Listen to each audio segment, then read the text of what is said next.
The city, a sprawling beast of concrete and restless light, finally exhales as midnight approaches.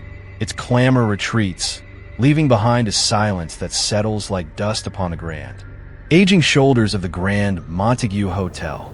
Within these hallowed walls, where history breathes from the very plaster and secrets cling to the velvet drapes, another kind of life stirs, the nocturnal life, known only to the solitary souls who keep watch while the world sleeps. Tonight, a new guardian joins their ranks. Arthur Finch, a man whose features seemed permanently etched with a mild weariness, surveyed the cavernous lobby. The chandeliers, though dim for the late hour, still cast a wan, golden glow upon the marble floors, their light reflecting in fractured stars. He ran a hand over the polished mahogany of the front desk, its surface cool and smooth beneath his touch. 42 years old, with a receding hairline that bespoke more anxiety than age, Arthur was no stranger to the quiet hum of the graveyard shift. His previous post at a sterile, modern business hotel near the airport had been a symphony of bland efficiency. The Grand Montague, however, felt different. It felt substantial.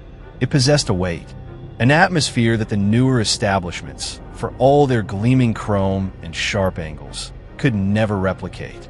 Mr. Abernathy, the day manager, a portly man whose jowls quivered with an almost cheerful gravitas, had given him the grand tour earlier. He gestured expansively at the ornate cornices, the faded but still magnificent tapestries, the portraits of stern-faced individuals who Arthur presumed were former owners or particularly esteemed, long-dead guests. "She's an old girl, the Montague," Abernathy had said, patting a fluted column as if it were a favored pet. "Seen a lot of history pass through these doors. Presidents, movie stars, even a king or two. Back in her heyday." He'd chuckled. "And probably a few scoundrels, I wager." The tour had been comprehensive, if a little rushed. Boiler room, laundry, kitchens, now silent and gleaming under harsh fluorescent lights. The ballroom with its sprung dance floor and ghosts of waltzes past. And of course, the guest floors. 12 floors of them, each a labyrinth of corridors carpeted in thick, wine-red runners that muffled every footstep. It was on the 12th floor that Abernathy had made a casual, almost dismissive remark that, at the time, had barely registered with Arthur. They were passing a stretch of elegantly papered wall, a rather long, unbroken expanse between the door of room 1224 and that of room 1226. "And here," Abernathy had said, with a slight wave of his hand, "is where room 13 would be, if we had one. Superstition, you know. Most old places like this, they just skip it. Bad for business. A 13th room." He'd winked, as if sharing an amusing little foible of the building's personality. Arthur had merely nodded, accepting it as one of the many eccentricities inherent in an establishment of such vintage. He'd seen it before. Number 13, the phantom numeral, erased from the lexicon of hospitality. Now, alone in the echoing stillness of the lobby, Arthur found his mind replaying that small detail. Room 13, or rather, the absence of it. He was a man of logic, not given to flights of fancy. He'd never been superstitious. A number was just a number. Yet, the way Abernathy had phrased it, where room 13 would be, had a faintly unsettling quality he couldn't quite shake, as if the space itself held a silent, acknowledged vacancy. He sighed, pushing the thought away. First night jitters, perhaps. The weight of a new responsibility in an unfamiliar, imposing environment. He straightened his tie, the knot suddenly feeling too tight. His duties were simple enough. Oversee the front desk. Handle any late check-ins or early checkouts, though few were expected at this hour. Respond to guest calls, and ensure the general peace and security of the hotel until the morning staff arrived. He walked behind the imposing desk, its dark wood feeling like a bulwark against the vast emptiness of the lobby. The computer system was modern enough. A sleek monitor contrasting sharply with the antique brass desk lamp beside it. But beneath the counter, tucked away on a lower shelf, Abernathy had pointed out an older, more archaic system. This old beast, he'd said, rapping his knuckles on a heavy, leather-bound ledger, its pages yellowed and brittle at the edges, is the original. We keep it for posterity, I suppose. And sometimes, believe it or not, for cross-referencing the really old accounts, if some ancient query comes up. Not that it happens often. He laughed. Mostly it just gathers dust. But the owner, Mr. Finch, a distant relation of yours, I believe he mentioned, he insists we keep all the old records. Arthur hadn't met the owner, the elder Mr. Finch. His hiring had been handled through a series of emails and a brief, impersonal phone call with a corporate HR department. The shared surname was a coincidence he hadn't dwelled upon. Now, his curiosity, a rare spark in his usually methodical mind, was piqued by the ledger. He pulled it out. It was surprisingly heavy, the leather cracked and worn smooth in places. A faint, musty odor of old paper and forgotten ink rose from its pages. The clasp was a simple brass hook, tarnished with age. He undid it carefully, the sound a small click in the profound silence. He opened it to a random page. The entries were handwritten in a variety of elegant, spidery scripts, some faded to a pale brown, others still remarkably dark and clear. Guest names, arrival dates. Departure dates, room numbers. He saw familiar room numbers from his tour, 305, 712, 1001. But then his eyes caught something else. An entry, written in a meticulous, almost obsessively neat hand, with ink blacker than the surrounding entries, as if it had been made more recently, or with a different, more potent kind of ink. Guest, Mr. E. Thorne. Room, 13. Arrival, October 31st, 1927. Departure. The departure date was blank. Arthur frowned. Room, 13. He flipped back a few pages. There was again. Guest, Miss Annalise Schmidt. Room, 13. Arrival, December 12th, 1934. Departure, and again. Guest, Mr. Julian Croft. Room, 13. Arrival, June 7th, 1948. Departure, page after page, interspersed with irregular, numbered rooms. These cryptic entries for room 13 appeared. Always the same stark, neat handwriting, though the guest names were different, spanning what looked like decades. Always that blank space where the departure date should be. A chill, entirely unrelated to the lobby's ambient temperature, traced its way down Arthur's spine. This couldn't be right. Abernathy had been clear. There was no room 13. He'd seen the floor plans himself during his induction. A clear, unambiguous jump from 12 to 14, from 1224 to 1226. Perhaps it was an old numbering system, as Abernathy had vaguely alluded to when mentioning the ledger's purpose for ancient queries. A room renumbered or repurposed long ago. But then, why the persistent, almost defiant use of 13 in this specific ledger by this specific hand? And why the consistently missing departure dates for these particular entries? He turned more pages, a growing sense of unease prickling at him. The entries for room 13 seemed to cluster, then disappear for several pages, only to reappear with renewed, unsettling frequency. It was as if the room itself operated on its own schedule, accepting guests only at certain, inscrutable intervals. He tried to rationalize it. Perhaps it was an internal code for a staff room, or a storage area, or maybe, and this thought brought a faint, cynical smile to his lips, it was a long-running prank by some past employee with a macabre sense of humor. A ghost story committed to paper. Yet, the meticulousness of it, the sheer volume of entries for this non-existent room, felt too deliberate for a simple joke. The ink seemed to mock him from the page, a silent testament to a reality that defied the hotel's official narrative.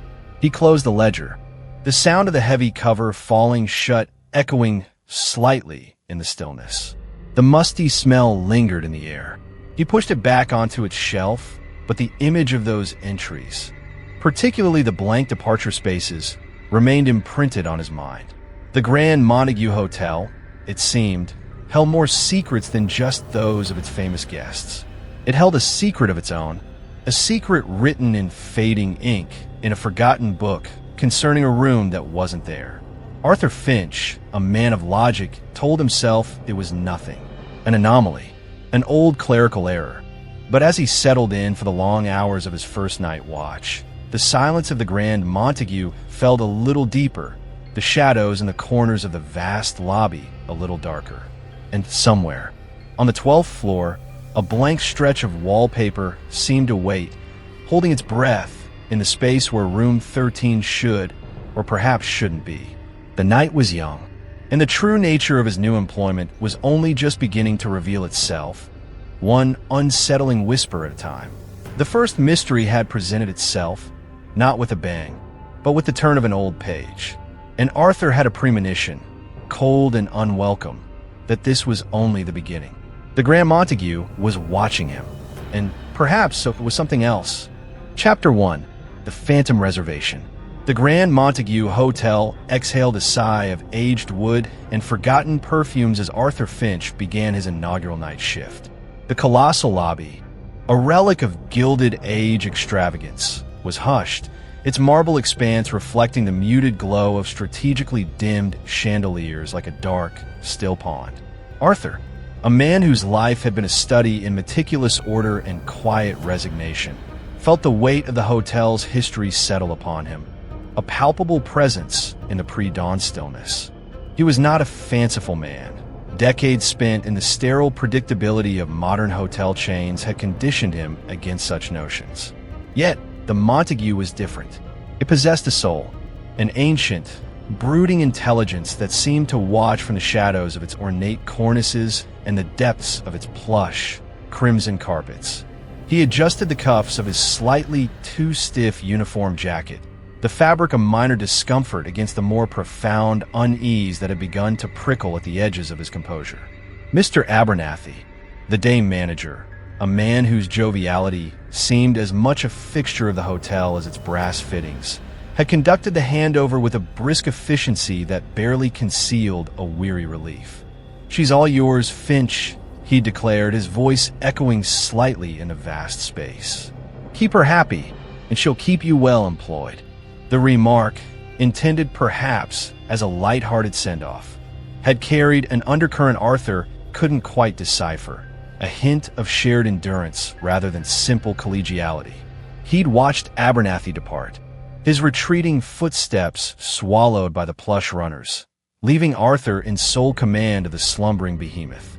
His initial rounds had been uneventful, a slow perambulation through silent corridors and deserted public rooms.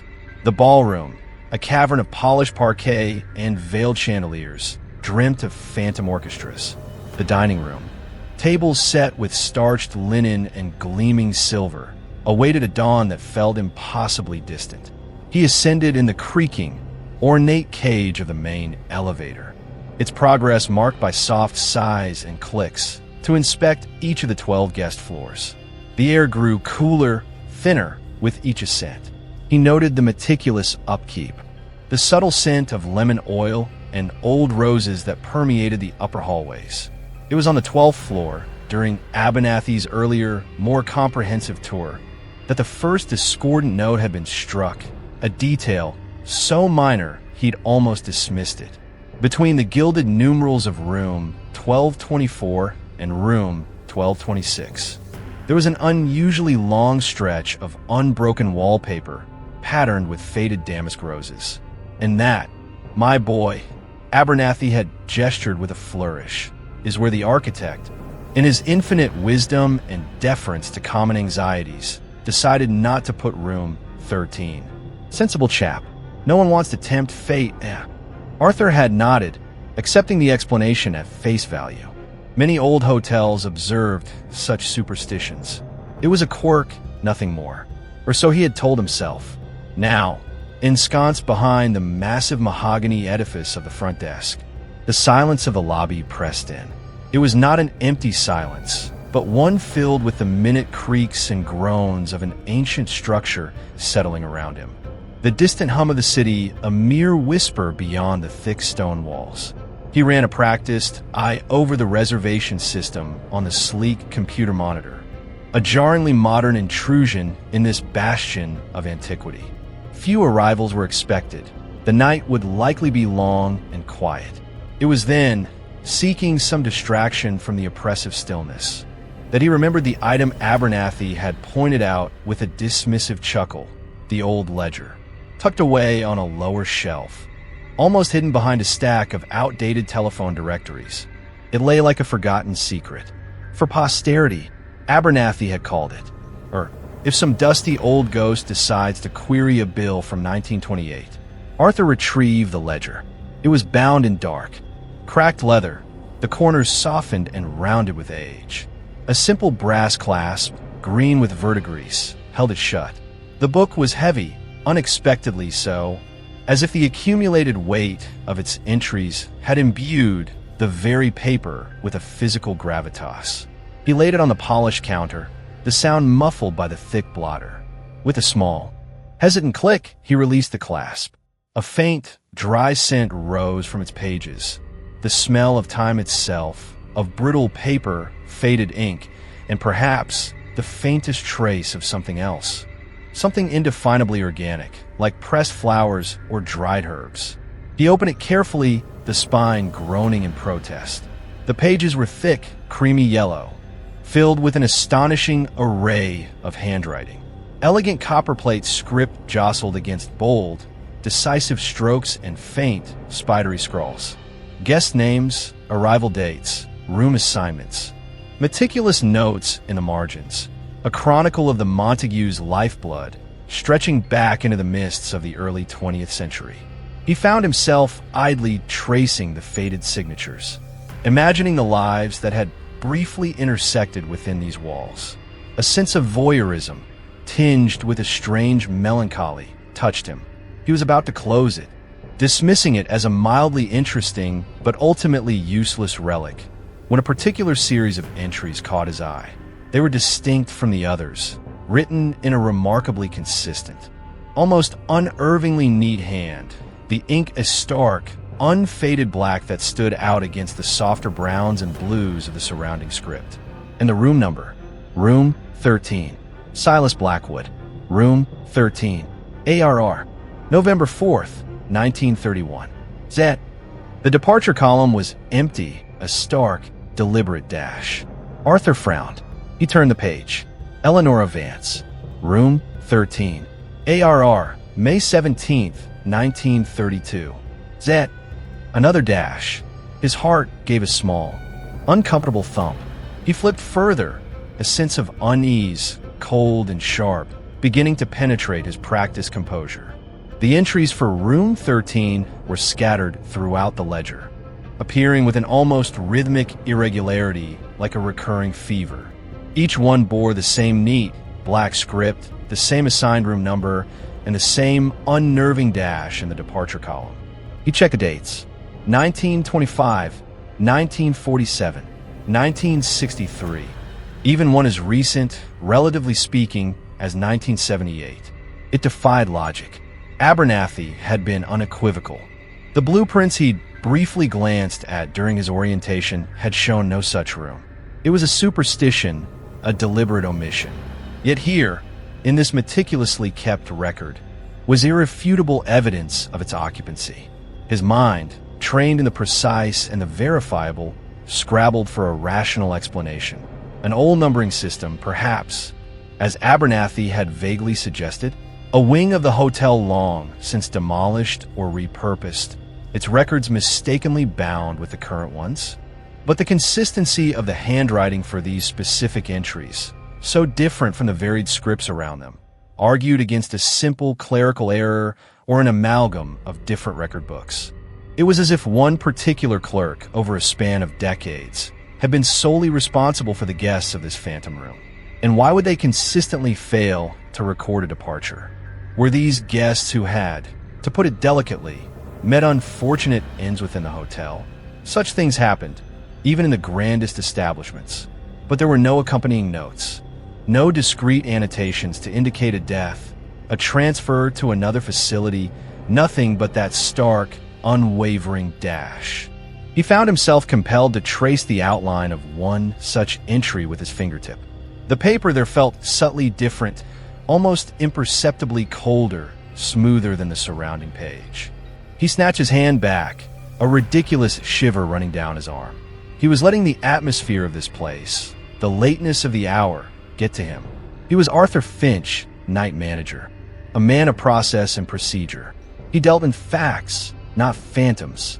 Yet, the ledger lay open before him, a silent, irrefutable contradiction to the known reality of the Grand Montague Hotel. The ink of the room, 13 entries, seemed to possess a strange vibrancy, almost as if it were still wet, absorbing the dim light of the lobby rather than reflecting it. He peered closer, his breath catching in his throat. Was it his imagination, a trick of the tired eye, or did the black ink of the name Silas Blackwood seem to pulse, almost imperceptibly, with a faint, internal luminescence? He slammed the ledger shut, the sound a sharp crack in the profound stillness. His heart was hammering against his ribs, a frantic bird trapped in a cage. This was absurd. He was tired, overwrought. The Montague was old, filled with the echoes of the past, and he was simply allowing its inherent creepiness to infect his pragmatic mind. He pushed the heavy volume back onto its shelf, needing to put physical distance between himself and its unsettling contents. Yet the image of those entries, the stark black ink, the impossible room number, the endless, silent dashes where departure dates should have been, remained seared onto his retina. He took a deep, steadying breath, the air tasting of dust and old secrets. He had a job to do, reservations to check, reports to file, the smooth, predictable rhythm of the night shift to maintain. But as he turned back to the gleaming, modern computer screen, its bright, logical interface a stark contrast to the ancient mysteries of the ledger, he found his gaze drifting upwards, towards the silent, shadowed expanse of the upper floors.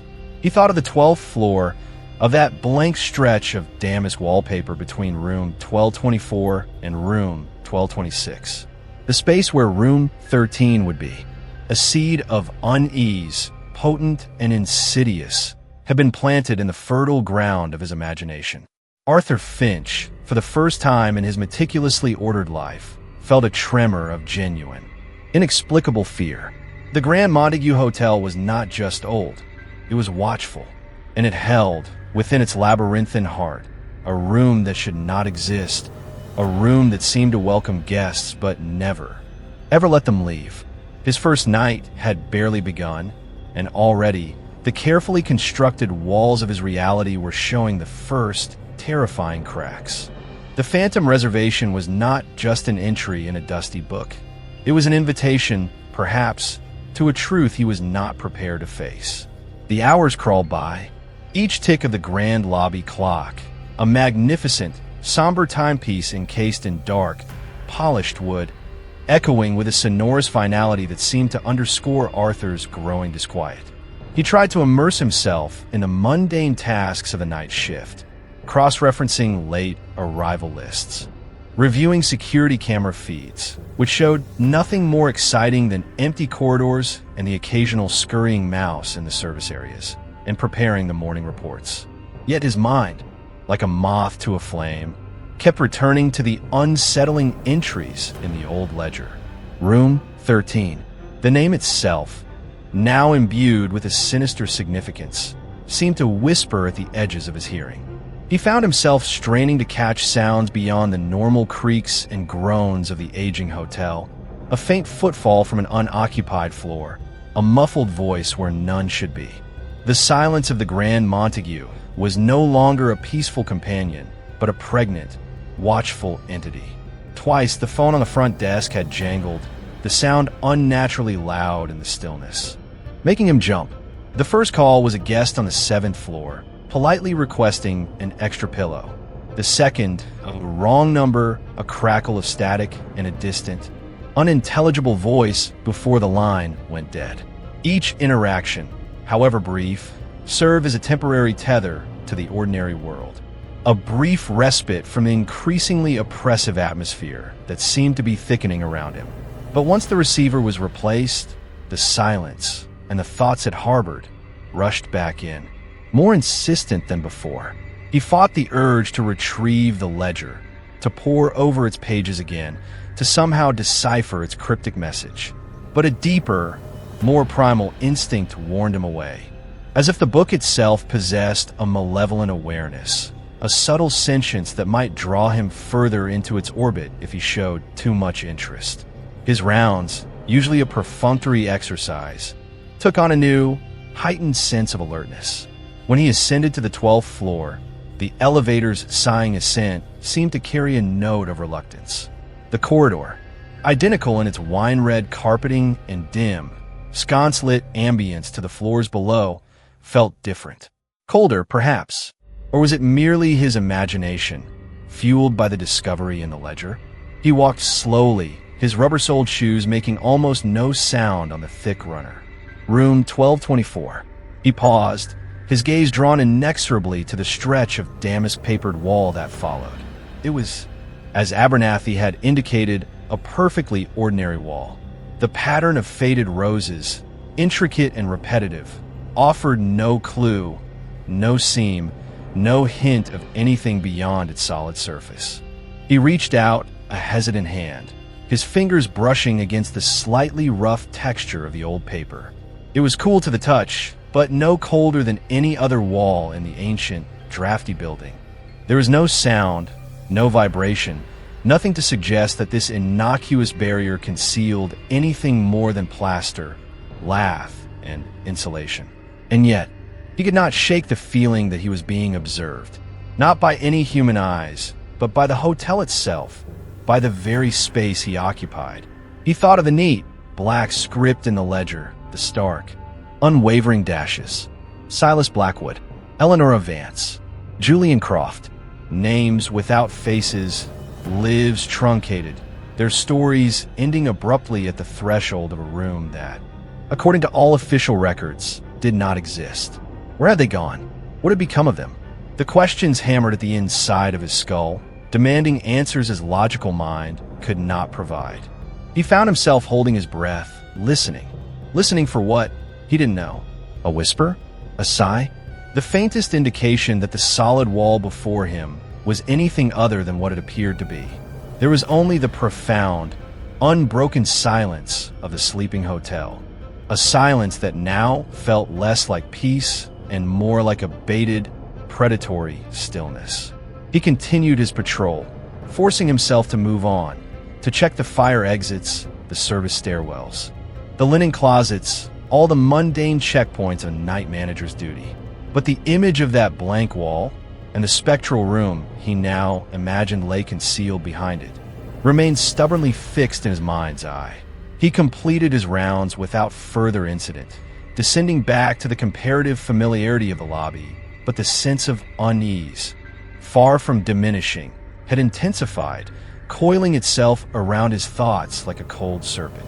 He made himself a cup of instant coffee from the small machine in the back office, the bitter, scalding liquid doing little to dispel the chill that seemed to have settled deep within his bones. He glanced at the clock. Still hours to go until dawn, until the arrival of the day staff would bring a semblance of normalcy, a dilution of the potent atmosphere that the night seemed to concentrate within these old walls. It was perhaps an hour later, as he was attempting to focus on a complex occupancy forecast report, that he first heard it. A sound so faint, so subtle, he initially dismissed it as a trick of his tired ears. Or perhaps the hotel's ancient plumbing groaning in its metallic sleep. It was a soft, rhythmic scratching, almost like fingernails being drawn lightly across wood, or perhaps paper. It seemed to be coming from the direction of the main staircase, which swept upwards in a grand, shadowed curve towards the upper floors. He froze, his pen hovering above the spreadsheet. The scratching came again, a little louder this time, accompanied by what sounded like a faint, almost inaudible whisper, too indistinct to be recognized as words. More like the sigh of air escaping from old bellows. His heart began to pound a familiar, unwelcome rhythm. He told himself it was nothing. An animal, perhaps, trapped somewhere in the walls. The Montague was old. Such occurrences were not unheard of. But the sound, faint as it was, possessed a deliberate quality, a hint of intention that made the hairs on the back of his neck prickle. He rose slowly from his chair, the movement stiff, reluctant. He moved to the edge of the front desk, peering into the cavernous, shadowed expanse of the lobby. The grand staircase was shrouded in gloom, the ornate banisters like skeletal arms reaching into the darkness above. The scratching sound had stopped. The silence returned, heavier now, freighted with an unspoken question. "Hello," he called out, his voice barely a croak. It was absorbed instantly by the heavy drapes and thick carpets. A pathetic little sound in the face of the overwhelming stillness. No reply, only the ponderous tick-tock of the grandfather clock, measuring out the seconds with relentless, somber precision. He waited, his senses stretched taut. Minutes passed. Nothing. He let out a shaky breath, a nervous laugh catching in his throat. He was losing his grip. The ledger, the solitude, the sheer age and oppressive grandeur of the Montague. It was all conspiring to unnerve him, to prey on his fatigued mind. He needed to stay rational to maintain his composure. He was turning back towards the relative sanctuary of the brightly lit desk when the sound came again, closer this time, and undeniably from the upper floors. A soft, dragging noise, as if something heavy was being pulled across a wooden floor, followed by a distinct, yet feather-light, footfall, and then another. Someone or something was moving about on the floor directly above the lobby. The mezzanine level, which housed a few small, rarely used function rooms and a dusty, forgotten library. But that floor was supposed to be empty tonight. He had checked it himself on his earlier rounds. Every door had been locked, every room dark and silent. A new kind of fear, sharper and more urgent, pierced through Arthur's attempts at rationalization. This was no mere creak of settling timbers, no scuttling rodent. This was movement, purposeful movement. He glanced towards the security monitors, but they were angled to show the main corridors and entrances, not the internal spaces of the mezzanine rooms themselves. His hand strayed towards the telephone, his first instinct to call for security. Then he remembered, with a fresh jolt of isolation, that he was the security, at least until the external patrol company made their cursory drive-by at 3 a.m. He was alone in this. The decision was his. Ignore it, attribute it to the building's eccentricities, and try to make it through the rest of his shift with his nerves intact, or investigate. The thought of venturing up those shadowed stairs towards that unidentified sound filled him with a profound, almost paralyzing dread. But the ledger and its phantom room had already planted a seed of morbid curiosity, a dangerous need to understand the anomalies of this place. If there were rational explanations, he needed to find them. If not, well, he wasn't prepared to consider the alternative. Steeling himself, he took the heavy, old-fashioned flashlight from its charging cradle behind the desk.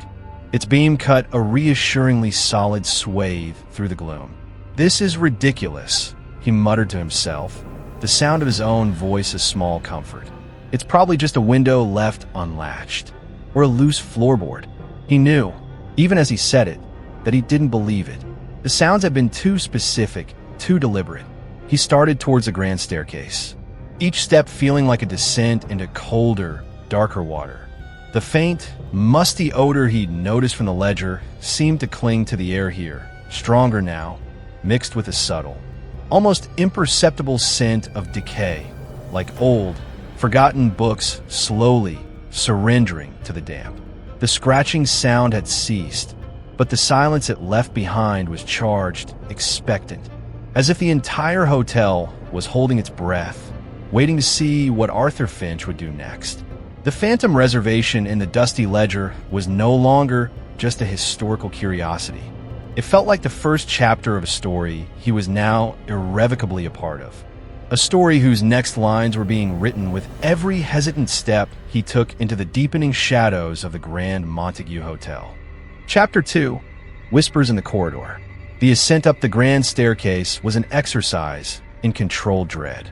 Arthur's flashlight beam danced ahead, painting fleeting, distorted images on the carved balustrades, and the portraits of long-dead Montague grandees that lined the walls, their painted eyes seeming to follow his progress with a detached, aristocratic disdain. Each creak of the ancient wooden steps beneath his feet sounded like a cannon shot in the oppressive silence. The mezzanine level, when he finally reached it, was a gallery of shadows and dust. Moonlight, filtered through tall, arched windows, cast long, eerie lozenges of pale light across the corridor floor, creating an unsettling chiaroscuro effect. The air here was noticeably colder, carrying that same faint, unsettling amalgam of old paper, decay, and something else, something that reminded him faintly of dried flowers. The kind left too long on a forgotten grave. He swept the flashlight beam across the closed doors of the function rooms. The Rose Room, the Blue Lounge, the library, all were dark, their brass doorknobs dull and untouched. The dragging sound, the soft footfalls, they had ceased entirely as he'd begun his ascent, as if whatever had made them was aware of his approach, and had chosen to fall silent, to wait. This thought did little to soothe his frayed nerves. He moved cautiously along the corridor, testing each door. Locked. All of them. He paused outside the library, its double doors dark and imposing. The scratching sound he'd heard earlier could have emanated from within. He pressed his ear to the cold wood, listening intently. Nothing. Only the faint, internal hum of the hotel, the sound of its ancient metabolism. He considered using his master key, but a wave of profound reluctance washed over him. Some doors, a voice in the back of his mind whispered, were best left unopened. He was here to confirm no one was present, not to delve into every shadowed corner of this unervingly sentient building. He was about to turn back, to retreat to the relative safety of the lobby and chalk the noises up to an overactive imagination and the hotel's inherent creakiness when he saw it. At the far end of the mezzanine corridor, where it turned sharply towards a little-used service stairwell, a faint light flickered, as if from a candle or an oil lamp. It was a warm, unsteady glow, entirely out of place in this electrically lit, modern yet ancient establishment. His breath hitched. This was no auditory hallucination. This was tangible. He moved towards it slowly, his flashlight held ready, though he doubted its utilitarian beam would be much defense against whatever lurked in this place. As he drew closer, he could see that the light was emanating from beneath the door of a small, unmarked room he hadn't noticed on the official floor plans Abernathy had shown him. A room tucked away in the shadowy crook of the corridor, almost an afterthought in the hotel's sprawling design. It wasn't a guest room. The door was plain, unnumbered, more like a utility closet or a small, forgotten office. The faint scratching sound resumed, clearer now, definitely emanating from within this hidden room. It was joined by a soft, rhythmic rustling, like pages being turned slowly, deliberately. Arthur's logical mind, the part of him that still clung desperately to reason, suggested it was a member of the night cleaning crew, perhaps taking an unauthorized break in an out-of-the-way spot. But he'd seen the cleaning schedule. They weren't due on this level for hours. And the light, it was too archaic, too theatrical. He reached the door. It was slightly ajar, a thin sliver of that warm, flickering light escaping into the corridor, along with the faint, dry scent of old parchment and something else, something subtly sweet and cloying, like incense. He could hear the soft whispers now, too, still indistinct, but undeniably human, a low, murmuring cadence. He pushed the door open a fraction further, his heart hammering a frantic rhythm against his ribs. The room within was small, almost claustrophobic, and appeared to be a disused records office. Shelves lined the walls from floor to ceiling, crammed with overflowing cardboard boxes and dusty, leather-bound ledgers similar to the one he'd found downstairs. But these were coated in a thick, undisturbed layer of gray dust that spoke of decades of neglect. In the center of the room, at a small, rickety wooden desk, sat a figure, or rather, the silhouette of a figure, hunched over a large, open book, its pages illuminated by a single, tall candle that cast grotesque, dancing shadows on the walls. The figure was cloaked or hooded, its features entirely obscured by the deep shadows cast by the candlelight from below. It was utterly still, save for the slow, deliberate movement of one hand as it turned a page in a massive tome. Arthur's throat was dry. "Hello," he managed, his voice a strained whisper. "Who's there?" "This is the night manager." The figure did not react, did not look up. The only sound was the faint rustle of the page turning, the soft, sibilant whisper that seemed to emanate from the figure itself. Or perhaps from the book it was so intently studying.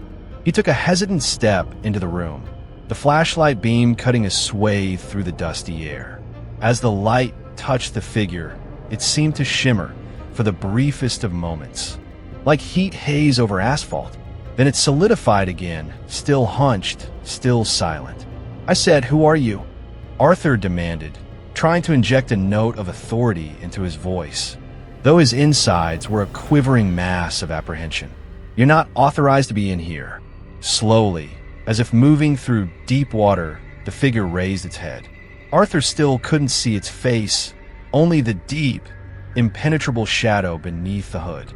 But he felt a gaze upon him, cold and ancient and utterly indifferent.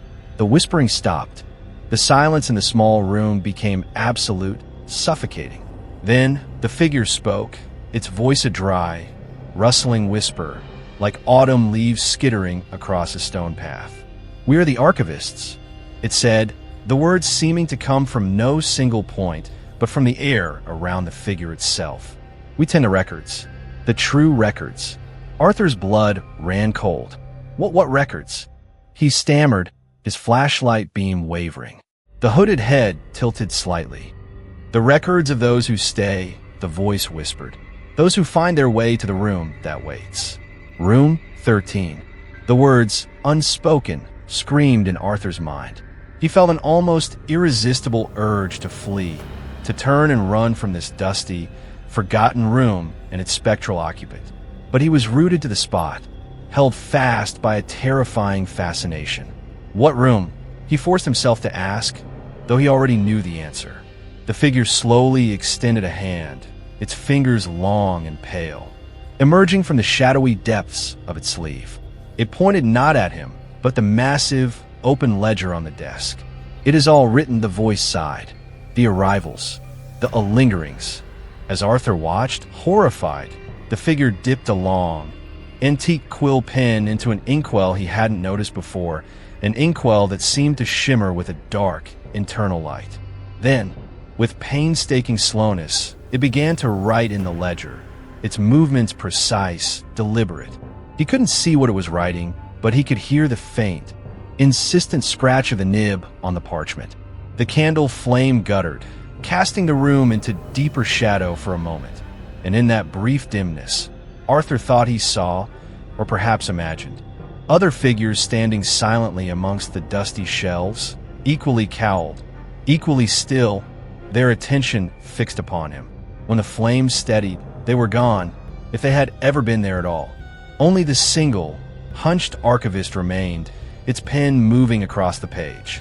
"You should not be here," the voice whispered, without looking up, a note of something that might have been sorrow, or perhaps a warning, in its dry tones. "This place is not for the merely curious. It is for those who are called." That was enough. Arthur stumbled backwards, out of the room, his mind reeling. He turned and fled, his footsteps echoing frantically in the mezzanine corridor as he half ran, half stumbled towards the grand staircase. He didn't look back. He didn't dare. He almost fell down the stairs in his haste, catching himself on the banister, his breath coming in ragged gasps. He reached the lobby, its familiar, if unsettling, space now feeling like a sanctuary. He leaned against the front desk, his legs trembling, his heart threatening to beat its way out of his chest. The archivist, the true records, room 13. It wasn't just a historical anomaly, a forgotten numbering system. It was known, it was managed in some incomprehensible spectral way. He looked at his hands. They were shaking. The encounter, brief as it had been, had stripped away another layer of his carefully constructed reality, leaving him exposed and terrified. The Grand Montague Hotel was not just haunted, it was a place of active, conscious, and profoundly ancient secrets. And he, Arthur Finch, the new night manager, had just stumbled into its deepest, darkest recesses. The whispers in the corridor were no longer just whispers. They had a voice, and they knew his name. The rest of the night passed in a blur of heightened anxiety and fractured attempts at routine.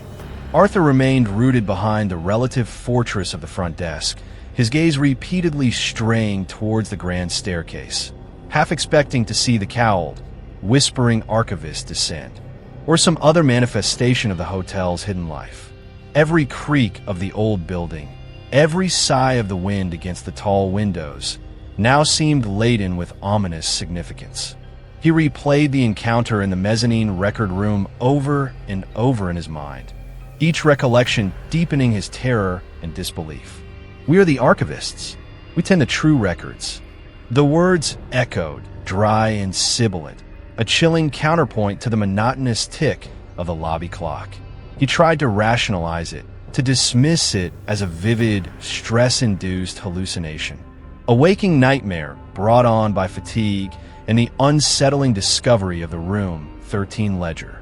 But the image of the flickering candlelight, the hunched figure, the scratching quill, the palpable cold of that hidden room, it was all too real, too visceral to be easily dismissed.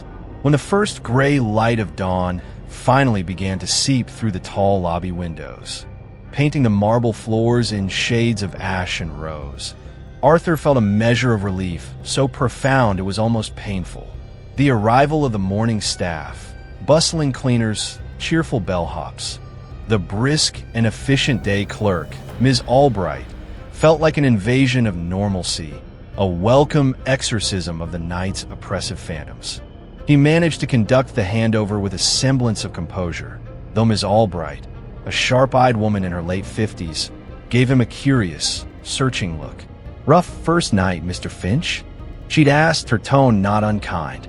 "You look like you've seen a ghost."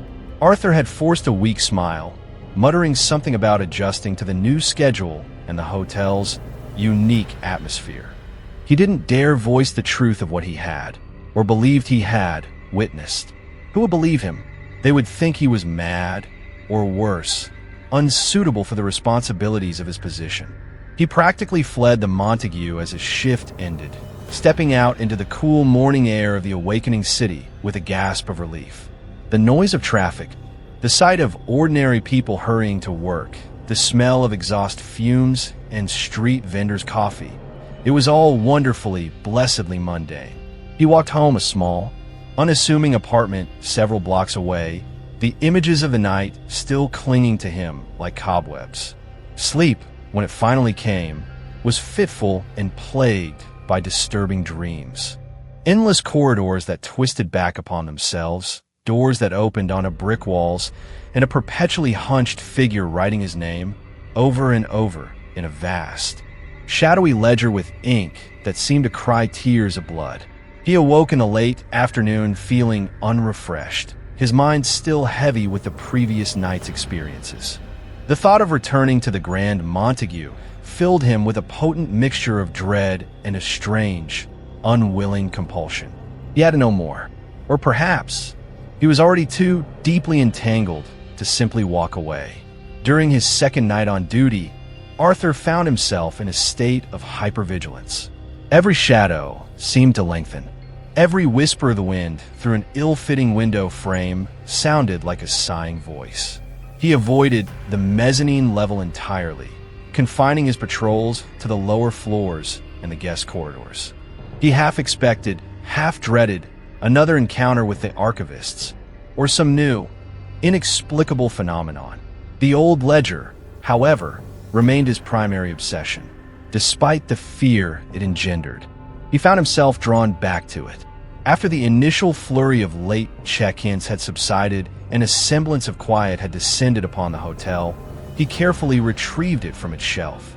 His hands trembled slightly as he opened it, the dry, musty scent filling his nostrils, a scent he now irrevocably associated with the chilling encounter in the hidden record room. He turned, almost compulsively, to the entries for room 13. He scrutinized the neat, black script, searching for any clue, any pattern he might have missed.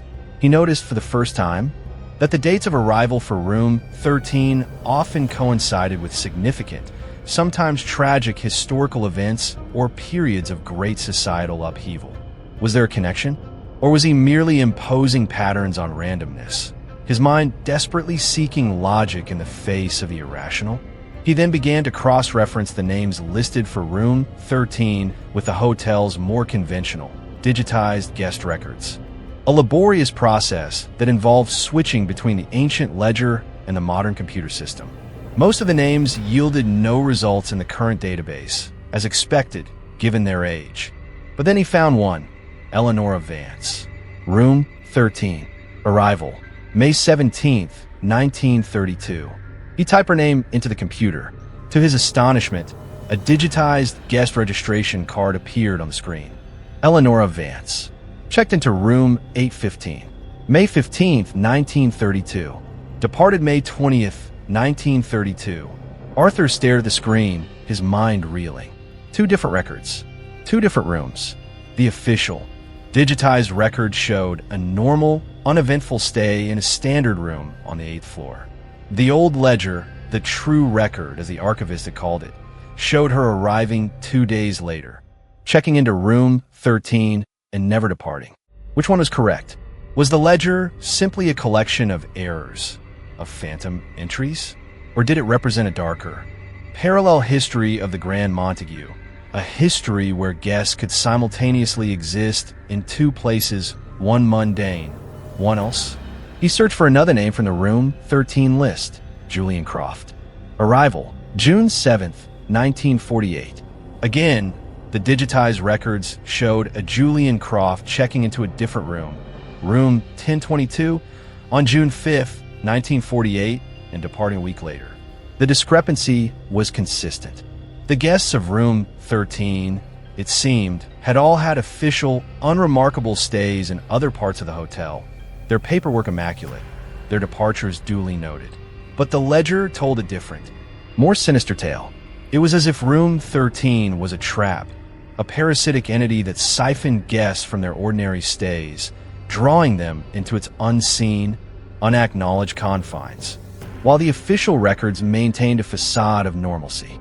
The thought was monstrous, yet it resonated with the oppressive atmosphere of the hotel, with the cold dread he'd felt in the presence of the archivist. He continued his research, his initial fear now mixed with a grim, obsessive determination. He began to notice something else, something even more disturbing.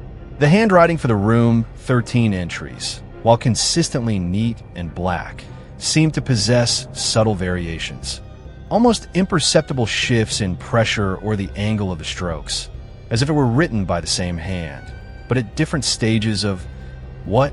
Age? Fatigue? Or something else entirely?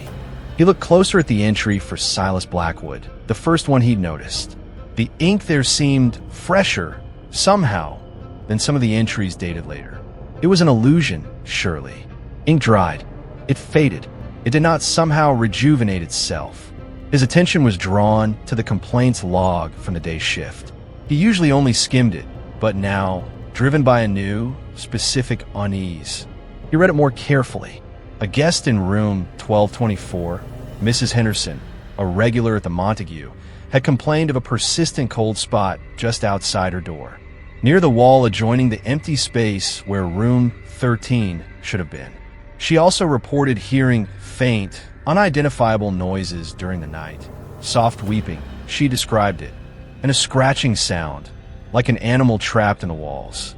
Another guest, a businessman in room 1226 on the other side of the blank wall, had tersely reported a feeling of being watched, an oppressive weight in the air that made it difficult to sleep. He'd checked out early, forfeiting his remaining night stay. Arthur felt a cold knot tighten in his stomach. These complaints were not new. Abernathy had dismissed them as the usual grumblings of sensitive or imaginative guests in an old building. But now, in the context of the ledger and the archivist, they took on a terrifying new significance. The blank wall between 1224 and 1226. The space where room 13 would be. It was not as empty, it seemed, as the blueprint suggested. The whispers in the corridor were not just in his head. They were real, and they were getting louder. Chapter 3. The First Arrival. The third night of Arthur Finch's tenure at the Grand Montague Hotel began with an almost preternatural stillness. The city outside seemed to hold its breath. The usual nocturnal symphony of sirens and distant traffic muted to a low, somnolent hum. Inside, the vast lobby was a cavern of shadows and expectant silence. The air thick with the accumulated weight of decades of unspoken stories. Arthur, however, was a changed man. The veneer of weary professionalism had been stripped away, replaced by a raw, heightened awareness, a constant thrum of anxiety that vibrated just beneath his skin. The experiences of the previous nights, the discovery of the phantom ledger, the chilling encounter with the archivist, the unsettling correlation between the room 13 entries and guest complaints had irrevocably altered his perception of the hotel. It was no longer merely an old building. It was a place of active, insidious secrets, a labyrinth where the mundane and the monstrous coexisted. He found himself performing his duties with a distracted air, his thoughts constantly circling back to the enigma of room 13. He meticulously checked the day's logs, searching for any further anomalies, any fresh complaints from the 12th floor. There was a new entry, a maintenance request from room 1224. Mrs. Henderson, it seemed, was now reporting a faint, unpleasant odor emanating from the wall she shared with the empty space, a smell she described as being like old, damp earth and something vaguely metallic. The maintenance crew had investigated, found nothing, and attributed it to the hotel's ancient plumbing. Arthur knew better, or at least he feared he did. The damp earth smell resonated uncomfortably with the faint, graveyard scent he detected on the mezzanine. He had resolved to avoid the 12th floor as much as possible, to not tempt whatever resided in that blank stretch of corridor. Yet, a morbid curiosity, a desperate need for answers, or perhaps a nascent, unwilling connection to the hotel's strange currents, pulled at him. He knew, with a certainty that chilled him to the bone, that room 13 was not just a historical anomaly or a figment of his imagination. It was real, and it was waiting. For whom, or what, he could only guess. He kept the old ledger hidden, not returning it to its shelf, but stowing it in a locked drawer beneath the front desk, a tangible piece of evidence in a mystery that was rapidly consuming him. He felt a strange, almost proprietary connection to it now, as if it were a burden he alone was meant to bear. The hours ticked by, marked by the solemn chime of the lobby clock. Well past midnight, when the city outside had fallen into its deepest slumber and the hotel was a silent, slumbering giant, the main entrance doors hissed open. Arthur looked up, startled. Late arrivals were not uncommon, but there was something about the way the doors opened, slowly, almost reluctantly, as if admitting an unwelcome presence, that set his already frayed nerves on edge. A man stood framed in the doorway, a tall, gaunt figure silhouetted against the faint, distant glow of the streetlights. He was dressed in dark, impeccably tailored, yet strangely old-fashioned clothing. His face, as he stepped into the dim light of the lobby, was pale, almost translucent, his features sharp and angular, dominated by eyes that seemed to absorb the light rather than reflect it, dark, fathomless pools that held an unnerving stillness. He moved with a peculiar, gliding grace, making almost no sound on the marble floor as he approached the front desk. "Good evening," Arthur said, trying to keep his voice steady, professional. "Welcome to the Grand Montague. Do you have a reservation?" The man offered a thin, almost imperceptible smile, a mere stretching of his bloodless lips. His eyes, however, remained fixed on Arthur, cold and appraising. "I do," he replied, his voice a low, cultured baritone, smooth as polished obsidian, yet with an underlying resonance that seemed to vibrate in the very air. under the name Blackwood. Silas Blackwood. Arthur's heart lurched. Silas Blackwood, the name from the ledger. The entry from 1931, with the stark, black ink and the missing departure date. He fumbled with the computer keyboard, his fingers suddenly clumsy, slick with a cold sweat. Blackwood, he repeated, stalling for time, his mind racing. Let me just check that for you, sir. He typed the name into the system. No results. Of course, there were no results. How could there be a reservation for a guest who had, according to the ledger, arrived almost a century ago and never left? I'm sorry, sir, Arthur said, trying to keep the tremor out of his voice. I don't seem to have a reservation under that name. Perhaps it was made through a third-party booking agency, or maybe under a different name. Mr. Blackwood's thin smile did not waver. He reached into the inner pocket of his dark coat and produced a small, cream-colored card. It was stiff, expensive-looking cardstock, yellowed with age at the edges, yet remarkably well-preserved. He slid it across the polished mahogany counter. I believe you will find this in order, he said, his voice soft, yet carrying an undeniable weight of authority. Arthur picked up the card. It was a reservation confirmation slip for the Grand Montague Hotel. The hotel's old, ornate logo was embossed at the top. The name printed on it was indeed Mr. Silas Blackwood, and the room requested, in elegant old-fashioned script, was Room 13. The date of the reservation was November 4th, 1931. Arthur stared at it, his mind struggling to reconcile the impossible piece of paper in his hand with the reality of the modern hotel around him. This couldn't be happening. It was a prank, a cruel, elaborate joke. Yet, Mr. Blackwood's unwavering, expectant gaze, the palpable coldness that seemed to emanate from him, the sheer, chilling audacity of the situation, it all felt terrifyingly real. Sir, Arthur began, his voice hoarse. There seems to be some misunderstanding. Room 13, it doesn't exist in this hotel. Our floors skip from 12 to 14. It's an old superstition.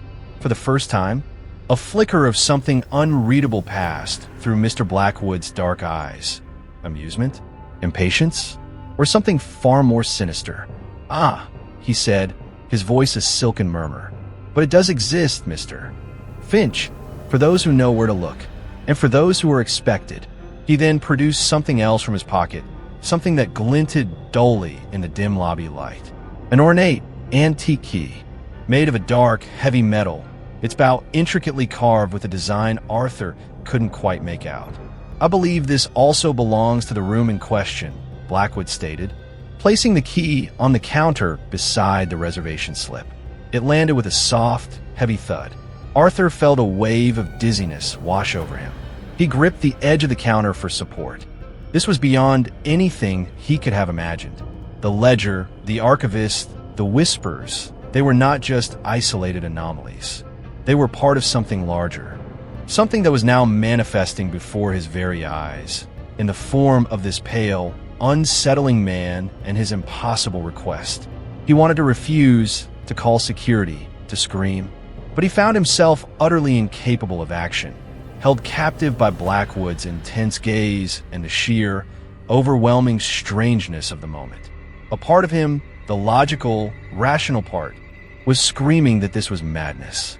But another, deeper, more primal part, a part that had been awakened by the hotel's insidious influence, seemed to accept it, to understand that he was merely a pawn in a game whose rules he did not comprehend. I don't understand, Arthur stammered, his carefully constructed composure shattering. Blackwood's smile widened fractionally, a chilling, predatory expression. There is nothing to understand, Mr. Finch. Only to accept. I have a reservation. I have a key. I require my room. His voice, though soft, brooked no argument. It was a command, not a request. And Arthur, to his own horror and bewilderment, found himself nodding slowly. He felt as if he were moving in a dream, his actions dictated by some external force. He picked up the antique key.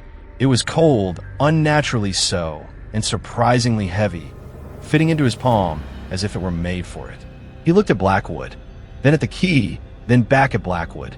The man's dark eyes seemed to glow with a faint, triumphant light. "Very well, Mr. Blackwood," Arthur heard himself say, his voice sounding distant. "Disconnected, if you'll follow me."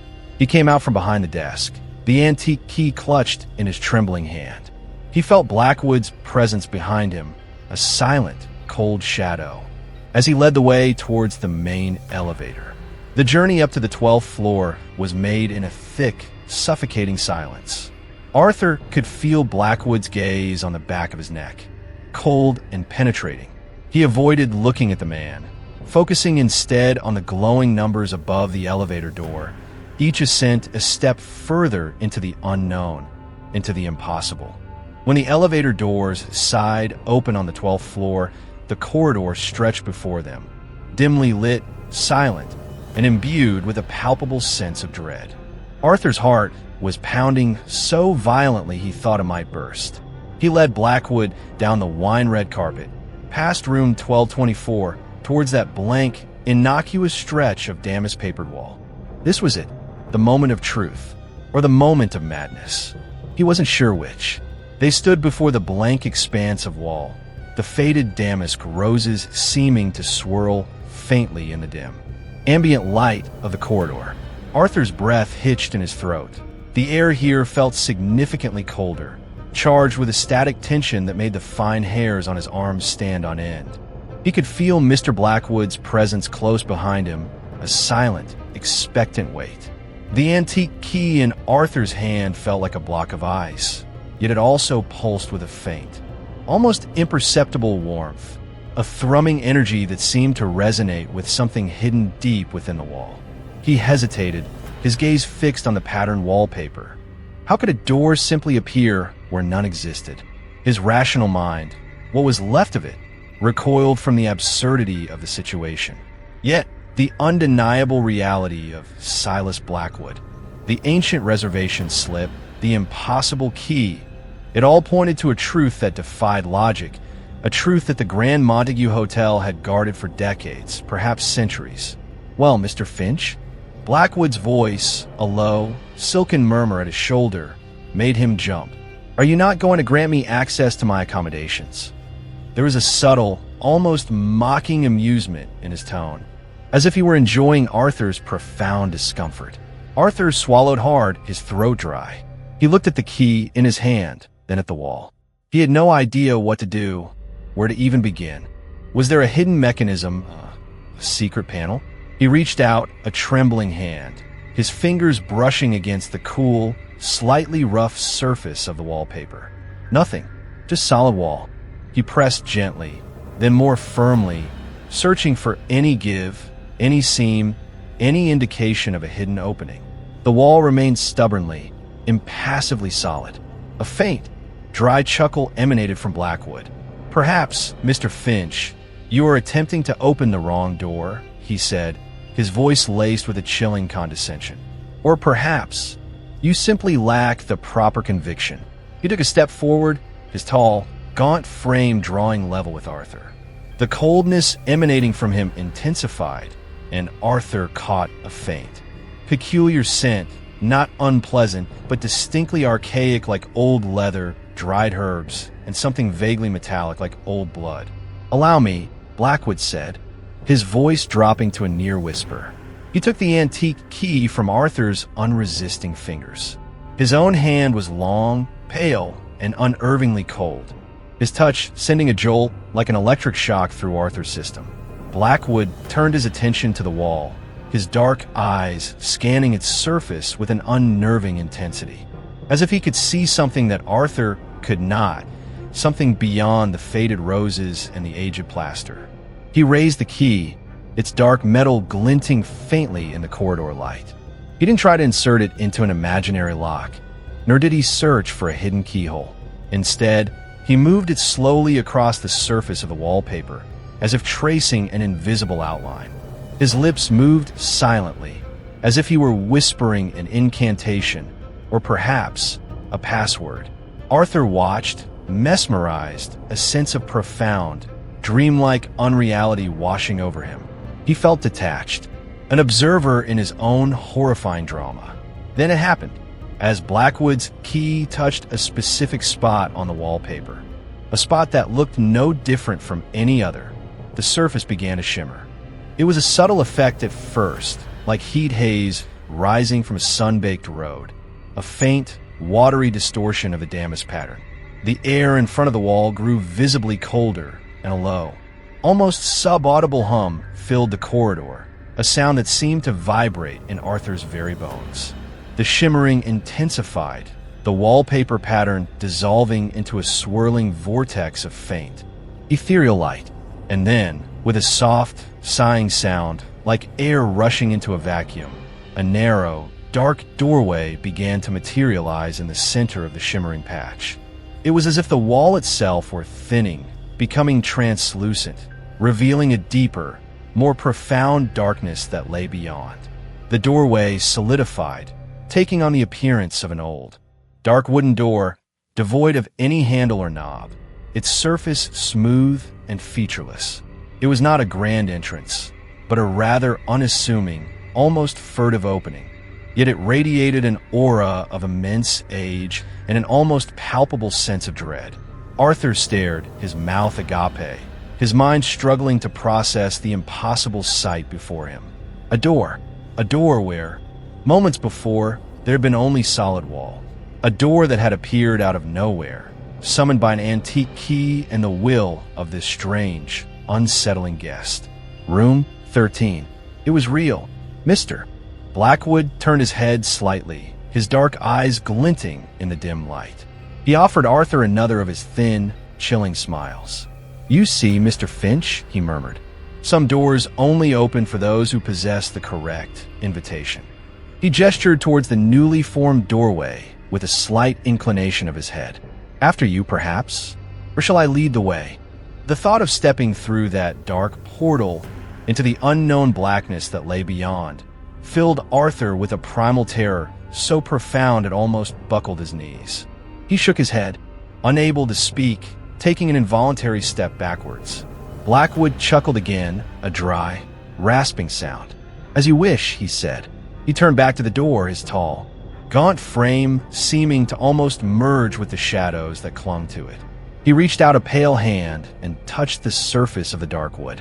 The door swung inward soundlessly, revealing not a room, but an impenetrable, velvety blackness, a void that seemed to drink the light from the corridor, a darkness so absolute it felt as if it had physical substance.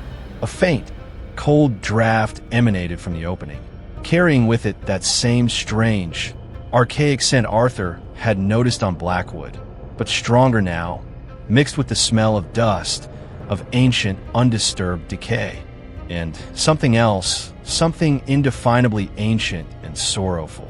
Mr. Blackwood did not hesitate. He stepped across the threshold, his form instantly swallowed by the Stygian blackness. For a moment, Arthur could see nothing but the empty, dark doorway. Then, just as silently and as smoothly as it had appeared, the door began to recede, the shimmering effect returning in reverse. The dark would dissolve, the void behind it shrinking, the wallpaper pattern reforming, until within seconds there was nothing left but the solid, unbroken expanse of damask roses. The wall was as it had always been, seamless, impassive, as if the door and Silas Blackwood had never existed. Arthur stood frozen, staring at the spot where the door had been, his heart pounding in his ears, his breath coming in shallow, ragged gasps. The antique key lay on the carpet at his feet, where Blackwood had apparently dropped it before entering. He bent down slowly, his limbs feeling heavy, disconnected, and picked it up. It was still cold, but the faint, thrumming energy it had possessed moments before was gone. It felt inert, just a piece of old, dark metal. He looked around the corridor. It was empty, silent, exactly as it had been before Blackwood's arrival.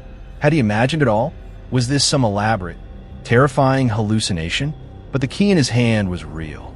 The lingering chill in the air was real, and the profound, soul-shaking terror that gripped him was undeniably real. He backed away from the wall, his gaze still fixed on the spot where the door to room 13 had manifested and vanished. He turned and fled, not with the frantic haste of his escape from the mezzanine, but with a deeper, more soul-chilling certainty. He had witnessed the impossible. He had facilitated the entry of a guest into a room that did not exist, a guest who was himself an anachronism, a phantom from a forgotten era. The Grand Montague Hotel was not just a building. It was a conduit, a gateway to somewhere else. And he, Arthur Finch, the unassuming night manager, was now inextricably linked to its terrifying secret. The first guest had arrived, and Arthur had a horrifying premonition that he would not be the last. The Phantom Ledger was not just a record of the past. It was a harbinger of things to come. Chapter 4. The Lingering Chill. Arthur Finch did not sleep. When his shift finally, torturously, ended, and he stumbled out of the Grand Montague into the indifferent gray light of another dawn, the city felt alien, its mundane realities a thin, unconvincing veneer over the abyss of the impossible he had witnessed. He walked the streets in a daze, the image of the shimmering, materializing door and the absolute darkness beyond it seared into his mind. Silas Blackwood, with his ancient clothes and fathomless eyes, haunted his every waking thought. The antique key, which he had numbly pocketed, felt like a lead weight against his thigh, a tangible link to the night's madness. He reached his small apartment, the familiar surroundings offering no comfort. No solace. He sat on the edge of his unmade bed, staring blankly at the wall, the events of the night replaying in a relentless, horrifying loop. Sleep, when it finally claimed him in brief, sporadic bursts, was a landscape of shifting corridors, whispering voices, and doors that opened onto nothingness. He would jerk awake, his heart pounding, the scent of dust and decay phantom in his nostrils. When he returned to the Grand Montague for his next shift, he was a man on the verge of unraveling. His carefully ordered world had been shattered, its fragments rearranged into a pattern of terrifying, incomprehensible illogic. He moved through the initial routines of the evening, checking in a few late arrivals, answering mundane inquiries with a mechanical, almost robotic detachment. His colleagues, the evening staff preparing to depart, cast curious, concerned glances his way. He knew he must look a fright. His eyes were bloodshot, his face pale and drawn, his hands afflicted with a persistent tremor he couldn't quite control. "You all right there, Finch?" asked old Bill, the doorman, his usually jovial face creased with concern. "You look like you've wrestled a banshee and lost." Arthur mumbled something about a persistent flu, a convenient lie that barely papered over the chasm of his internal turmoil. His first act, once the lobby had emptied and the hotel had settled into its nocturnal rhythm, was to go to the 12th floor. He had to see it, to confirm with his own eyes that the wall was still there, solid and undisturbed, that the events of the previous night hadn't been some elaborate, stress-induced hallucination. The elevator's ascent felt like a journey into the maw of some great, unseen beast. He stepped out into the familiar corridor, the wine-red carpet swallowing the sound of his footsteps. He approached the space between room 1224 and room 1226 with a mixture of dread and a desperate, irrational hope. The wall was exactly as it had always been. The faded damask roses, the seamless surface, the utter, impassive solidity. There was no sign, no trace, no lingering shimmer to indicate that a doorway had ever breached its surface. It was as if Silas Blackwood and his impossible room had been nothing more than a figment of his fevered imagination. But Arthur knew better. The chill in the air around this particular stretch of wall was still present, perhaps even more pronounced than before, a pocket of unnatural coldness that prickled his skin. And the scent, that faint, archaic odor of dust, dried herbs, and something subtly metallic, it clung to the air here, a ghostly olfactory signature of Blackwood's passage. He reached out a trembling hand and touched the wallpaper. It was cold, so cold it felt almost damp, though it was perfectly dry to the touch. He pressed his ear against it, listening, straining to hear any sound from beyond, any indication of Blackwood's presence within that hidden, spectral room. There was nothing, only the deep, resonant silence of the hotel. A silence that now felt charged, pregnant with unspoken secrets. He returned to the front desk, his mind a whirl of confusion and fear. He took out the antique key that Blackwood had dropped. It was heavy in his palm, its dark metal cold and inert.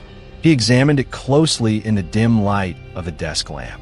The intricate carvings on its bow were too worn, too obscured by age and tarnish to decipher. It looked like no key he had ever seen, ancient and vaguely sinister. What was he supposed to do with it? Keep it? Return it to where? To whom? He thought of the archivist in the hidden mezzanine room, tending the true records. Was this key part of that hidden, spectral bureaucracy? He shuddered, a cold wave washing over him. He couldn't bring himself to discard it, nor could he bear to keep it on his person. He ended up locking it away in the same drawer where he kept the old ledger. Another piece of damning evidence in his private, terrifying investigation. His obsession with the ledger intensified. He spent hours poring over its brittle pages, his gaze repeatedly drawn to the entries for room 13. He focused on Silas Blackwood's entry. ARR, November 4th, 1931. Zet. The ink was still stark black, seemingly unfaded by the passage of nearly a century. He compared it to other entries, trying to discern any pattern, any clue. He noticed that many of the names associated with room 13 were uncommon, sometimes archaic sounding. Eleanora Vance, Julian Croft, Thaddeus Thorne, Esther Grimshaw. They sounded like characters from a Gothic novel, not guests in a modern hotel. And always that chilling, unwavering dash in the departure column. He began to make a list of the names, the dates, driven by a desperate need to impose some kind of order, some kind of understanding on the encroaching chaos. He started to pay closer attention to the hotel staff, particularly the older employees, those who had worked at the Montague for decades. He tried to subtly probe them for information, for any stories or rumors about the hotel's past, about strange occurrences or missing guests. Most of them offered little more than anecdotes about eccentric millionaires, demanding celebrities, or the occasional petty theft. But Mrs. Gable, a tiny, bird-like woman who had worked in the laundry for over 40 years, her hands gnarled and her eyes clouded with cataracts, but still sharp with a lifetime of observation, paused when Arthur casually mentioned odd noises on the upper floors. The old girl groans a bit. She does. Mrs. Gable had rasped, her voice thin and reedy. Always has. Some say it's the settling. Others, she trailed off, her gaze becoming distant, unfocused. Others say it's the ones who never left, the ones who found a room that wasn't on the plans. Arthur's blood ran cold. A room that wasn't on the plans? He'd prompted, trying to keep his voice casual.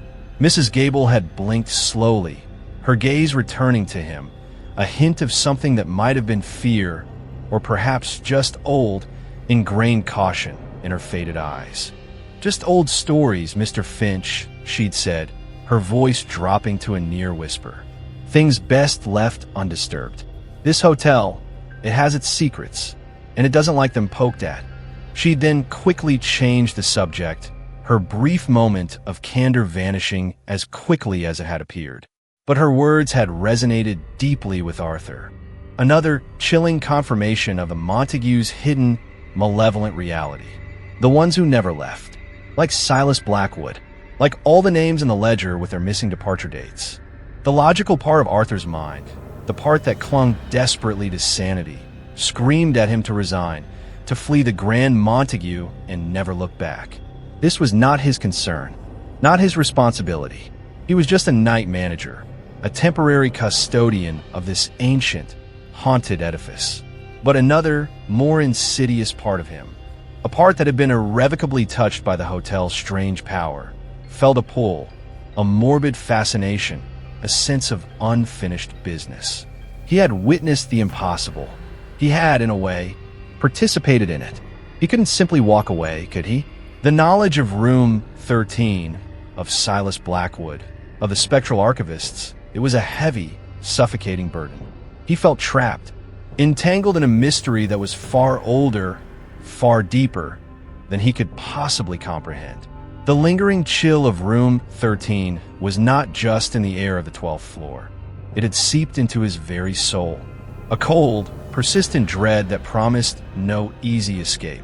And the antique key, locked away with the ledger, felt like a ticking clock counting down to the next arrival. The next descent into the impossible. Chapter 5, Echoes from the Archives. Driven by a desperate need to understand, to find some rational anchor in the swirling chaos of his experiences, Arthur Finch began to spend his daylight hours. The precious time he should have been using for sleep in the hushed, dusty confines of the city's main library and its municipal archives. The Grand Montague Hotel, being one of the city's oldest and most prominent landmarks, had a considerable historical footprint. He hoped that by delving into its past, by meticulously sifting through old newspapers, architectural records, and local histories, he might uncover some clue, some forgotten incident that could shed light on the enigma of room 13 and its phantom guests. His research began as a broad sweep, a trawl through the Montagues' storied past, its grand openings, its famous visitors, its periods of prosperity and decline. He learned of its original architect, a reclusive and reportedly eccentric genius named Josiah Thorne, who had poured his fortune and his final years into its construction in the late 19th century, only to vanish mysteriously shortly after its completion. A footnote in one architectural journal mentioned Thorne's fascination with liminal spaces and non-Euclidean geometries, phrases that sent an uncomfortable shiver down Arthur's spine. He narrowed his search, focusing on periods that corresponded with the arrival dates of the room 13 guests in the old ledger. He spent hours hunched over microfilm readers, the flickering images of old newspaper pages straining his already tired eyes. He was looking for anything unusual, reports of missing persons connected to the hotel, unexplained accidents, sudden illnesses, or any mention, however veiled, of a cursed or unlucky room. The work was laborious, frustrating, and largely fruitless.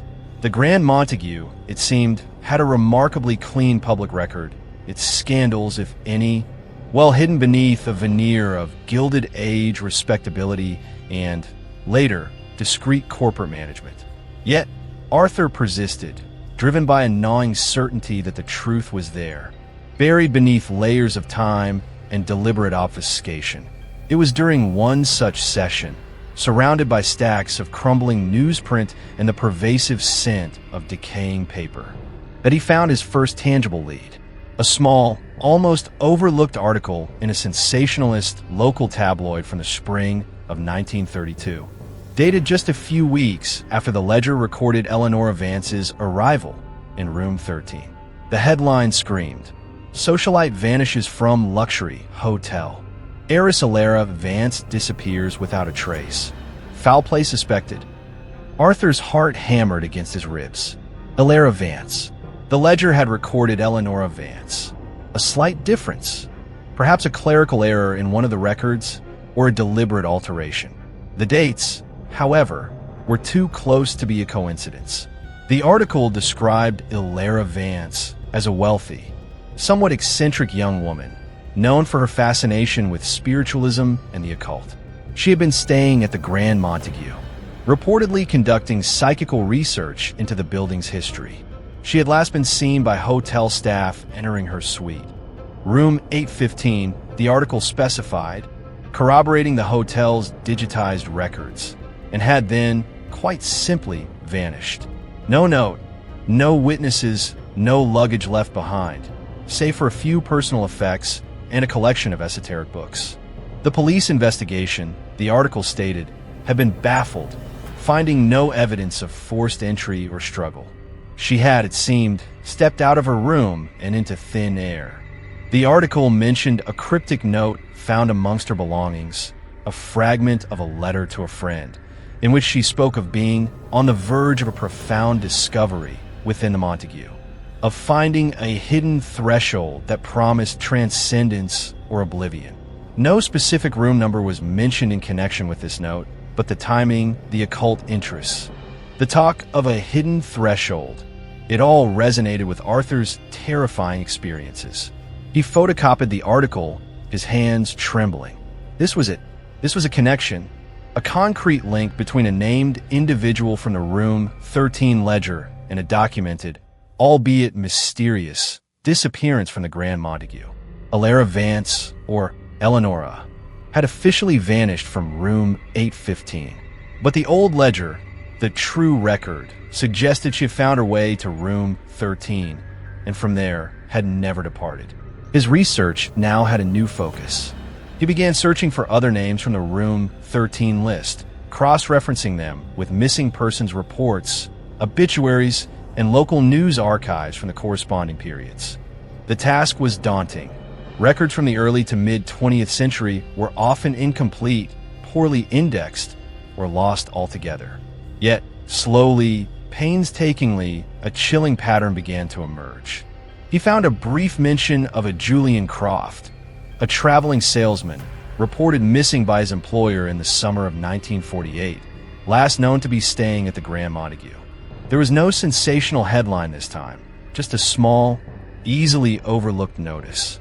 Another name, Thaddeus Thorne, could he be related to Josiah Thorne, the architect, appeared in a university alumni newsletter from 1925, listed as whereabouts unknown shortly after a documented stay at the Montague for an academic conference. Hester Grimshaw, whose Room 13 entry was dated in the early 1960s, was briefly noted in a society column as having retired from public life, rather abruptly after a well-publicized charity gala held at the hotel. None of these discoveries offered definitive proof. They were whispers, echoes, fragmented pieces of a much larger, more horrifying puzzle. But taken together, they painted a deeply unsettling picture. Guests of the Grand Montague, individuals who had officially checked in and, in some cases, officially checked out, seemed to have a statistically improbable tendency to vanish, to fade from public record, or to have their lives inexplicably truncated shortly after their stays. Particularly if their names also appeared in the Room 13 ledger. It was as if the hotel, or some entity within it, was selectively culling its clientele, erasing them not just from its phantom room, but from the world itself. One afternoon, while Arthur was taking a much-needed break from his archival research, a new guest checked into the Grand Montague. Her name was Evelyn Hayes, an elegant, strikingly beautiful woman in her late 40s, with an air of quiet, melancholic grace. She had silver-streaked dark hair, intelligent, searching eyes, and a voice that was soft yet possessed a surprising resonance. She requested a quiet room on an upper floor with a good view of the city. Arthur, handling her check-in with his usual practiced efficiency, though his mind was still reeling from his recent discoveries, found himself strangely drawn to her. There was a sadness about her, a fragility beneath her composed exterior that resonated with his own increasingly fractured state. During a polite, brief conversation while processing her registration, MS, Hayes made a remark that sent a jolt of cold recognition through Arthur. "This is a magnificent old hotel," she'd said, her gaze sweeping the grand lobby. "My grandmother used to speak of it often. She stayed here many years ago. She used to tell me stories, rather fanciful ones. I always thought about a special room, a hidden room she claimed existed here. A place of profound experiences, she called it." Arthur felt the blood drain from his face. He struggled to maintain a neutral expression. "A hidden room, madam," he managed, his voice sounding unnaturally high. Miss Hayes smiled, a faint, wistful expression. "Yes. Silly, isn't it? She was quite an eccentric old lady.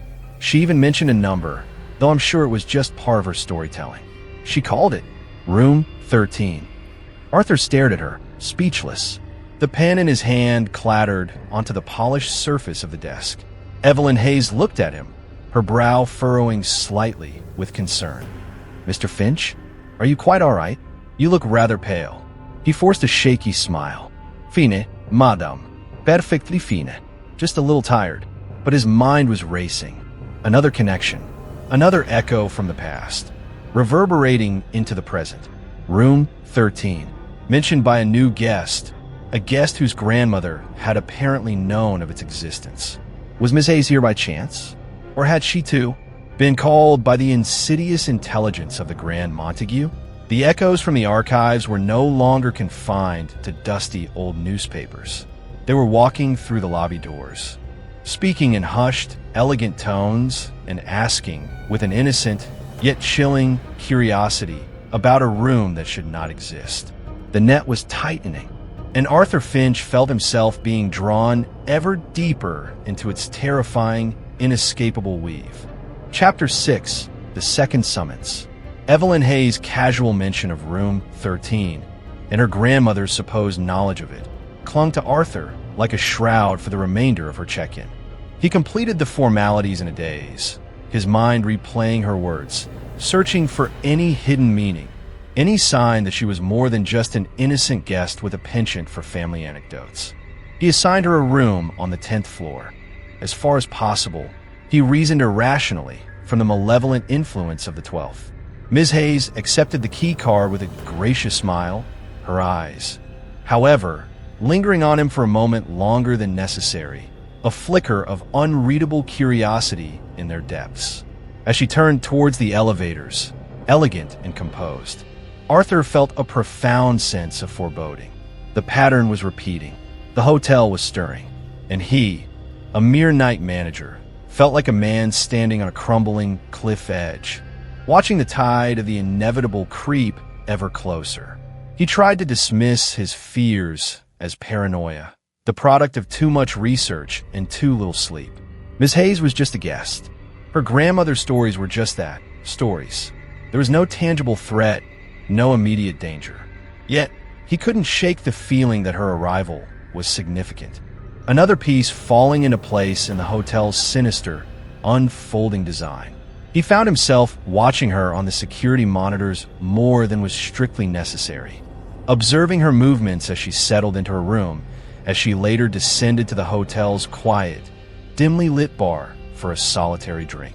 She seemed perfectly normal, perfectly innocuous. But then, so had Silas Blackwood, in his own unsettling way, until he had produced that impossible reservation slip and that antique key. Later that night, well after the midnight chime of the lobby clock had faded into the oppressive silence, Evelyn Hayes approached the front desk. She had changed from her traveling attire into a simple, elegant dark dress. Her earlier composure seemed slightly frayed, her eyes holding a new intensity, a restlessness that hadn't been there before. She carried a small, antique-looking silver locket in her hand, turning it over and over in her fingers. "Mr. Finch," she began, her voice a little breathless, "I know this will sound rather odd, but my grandmother's stories, they've been on my mind ever since I arrived. Particularly her talk of Room 13. Arthur felt a cold dread grip his heart. He knew, with a sickening certainty, what was coming next. She left behind an old diary. Ms. Hayes continued, her gaze fixed on the silver locket. "I found it amongst her things after she passed. Most of it is just everyday ramblings. But there are a few peculiar entries. About this hotel. About Room 13. She paused, taking a deep breath. She described it, Mr. Finch. Not just a room, but how to request access. She wrote that it wasn't a room one could simply book, but one that had to be sought, with the right intention, and with the right token." She held up the small silver locket. It glinted in the dim light, intricately engraved with faded floral patterns. She said this was the key, a family heirloom, passed down. She said it would open the way if the hotel deemed one worthy, or perhaps in need. Arthur stared at the locket, his mind a maelstrom of disbelief and dawning horror. A key, another key, different from Blackwood's heavy, antique one, yet serving, apparently, the same impossible purpose. This couldn't be happening again. It was too symmetrical, too theatrical, too much like a preordained, recurring nightmare. "Madam," he began, his voice hoarse, "I assure you, as I said before, there is no Room 13 in this hotel. Your grandmother, with all due respect, must have been mistaken. Or perhaps her diary entries were metaphorical." Evelyn Hayes looked up at him, her eyes shining with a strange, feverish light. There was a hint of desperation in her expression, a desperate hope mixed with a palpable fear. "Perhaps," she conceded, her voice barely a whisper. "But Mr. Finch, I have to know. There are things in her diary, things that resonate so deeply with my own life. Losses I've endured, questions I can't answer." Her gaze was pleading.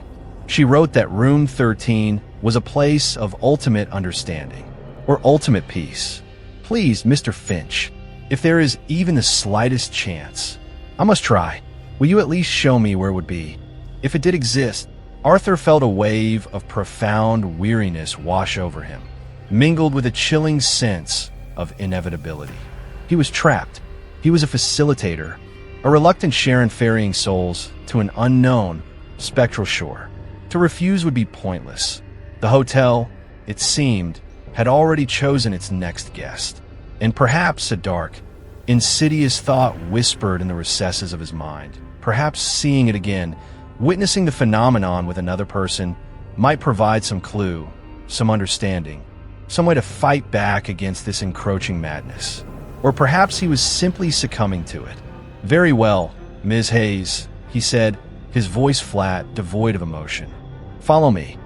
He led her to the elevator, the silence between them thick with unspoken anxieties. As they ascended to the 12th floor, he could hear her soft, ragged breathing. See the way her fingers tightened around the silver locket until her knuckles were white. He felt a pang of something akin to pity for her, this elegant, sorrowful woman, so desperate for answers that she was willing to seek them in the shadowy, unsubstantiated ramblings of a dead relative's diary. Yet he also felt a chilling detachment, as if he were watching events unfold from a great distance. When the elevator doors opened onto the 12th floor corridor, the air felt even colder than before, the silence more profound, more charged. He led her down the wine-red carpet, past room 1224, to the blank stretch of damask-papered wall.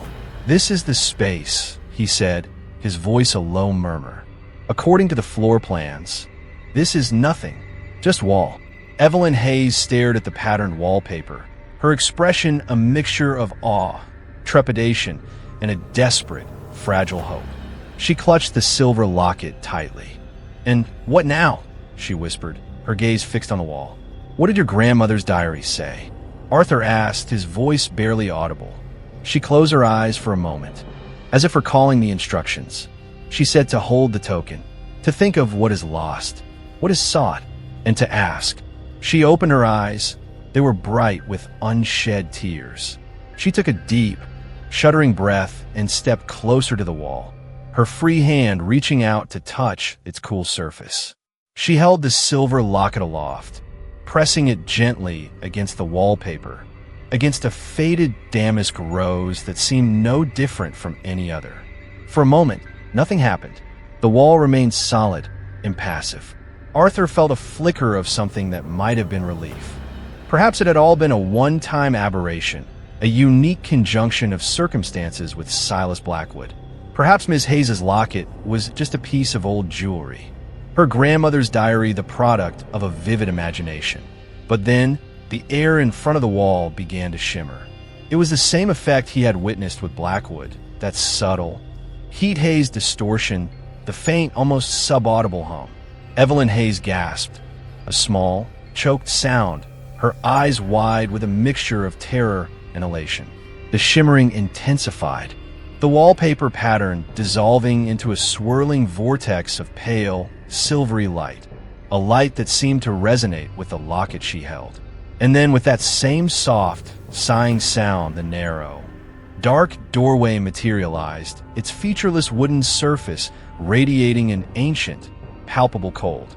"It's real," Evelyn Hayes whispered, her voice trembling. She was right. "It's real." She turned to Arthur, her face illuminated by the eerie glow from the spectral doorway, her expression one of profound, almost ecstatic shock. "Thank you, Mr. Finch," she breathed. "Thank you." Before Arthur could say anything, before he could warn her, before he could even process the renewed horror of the situation, she turned back to the door. It swung inward soundlessly at her approach, revealing that same impenetrable, velvety blackness, that same chilling void. This time, however, Arthur, emboldened by a desperate, reckless curiosity, craned his neck, trying to peer past her to catch a glimpse of what lay within. He saw nothing but absolute darkness, a darkness that seemed to absorb all light, all sound, all hope. But he felt it, an icy draft, colder than any earthly winter, carrying that same scent of dust, decay, and something ancient and profoundly sorrowful. And for a fleeting, terrifying instant, he thought he heard a faint, mournful sigh, like wind through a forgotten tomb, emanating from the depths of that blackness. Evelyn Hayes did not hesitate. With a small, determined nod, as if she were stepping into a long-awaited destiny, she crossed the threshold. Her form was instantly swallowed by the void. The door swung shut, the shimmering effect reversed itself, and within seconds, the wall was solid once more, the faded damask roses offering no clue to the impossible event that had just transpired. Miss Hayes was gone. The silver locket, Arthur noticed with a jolt, was no longer in her hand. It lay on the carpet at the foot of the wall, glinting faintly, as if discarded, its purpose served. Another guest had checked into room 13. Another key had been left behind. Arthur Finch stood alone in the silent, chilling corridor, the weight of his complicity, his unwilling participation in this monstrous ritual, pressing down on him with crushing force. The second summons had been answered, and the Grand Montague Hotel, it seemed, was only just beginning to reveal the true depths of its hunger. Chapter 7. The Watcher by the Wall. The disappearance of Evelyn Hayes into the spectral maw of room 13 marked a turning point for Arthur Finch. The initial shock and terror, while still potent, began to coalesce into a grim, almost obsessive fixation. He was no longer merely a terrified observer. He was a participant, a reluctant gatekeeper to this impossible, parasitic dimension. The Grand Montague Hotel, with its faded grandeur and chilling secrets, had become the focal point of his existence, its mysteries a dark labyrinth from which he could find no escape. Sleep offered little respite, his nights plagued by fragmented images of shimmering doorways, shadowy figures, and the desperate, searching eyes of Silas Blackwood and Evelyn Hayes. His waking hours were consumed by a gnawing anxiety and an equally potent, almost shameful curiosity.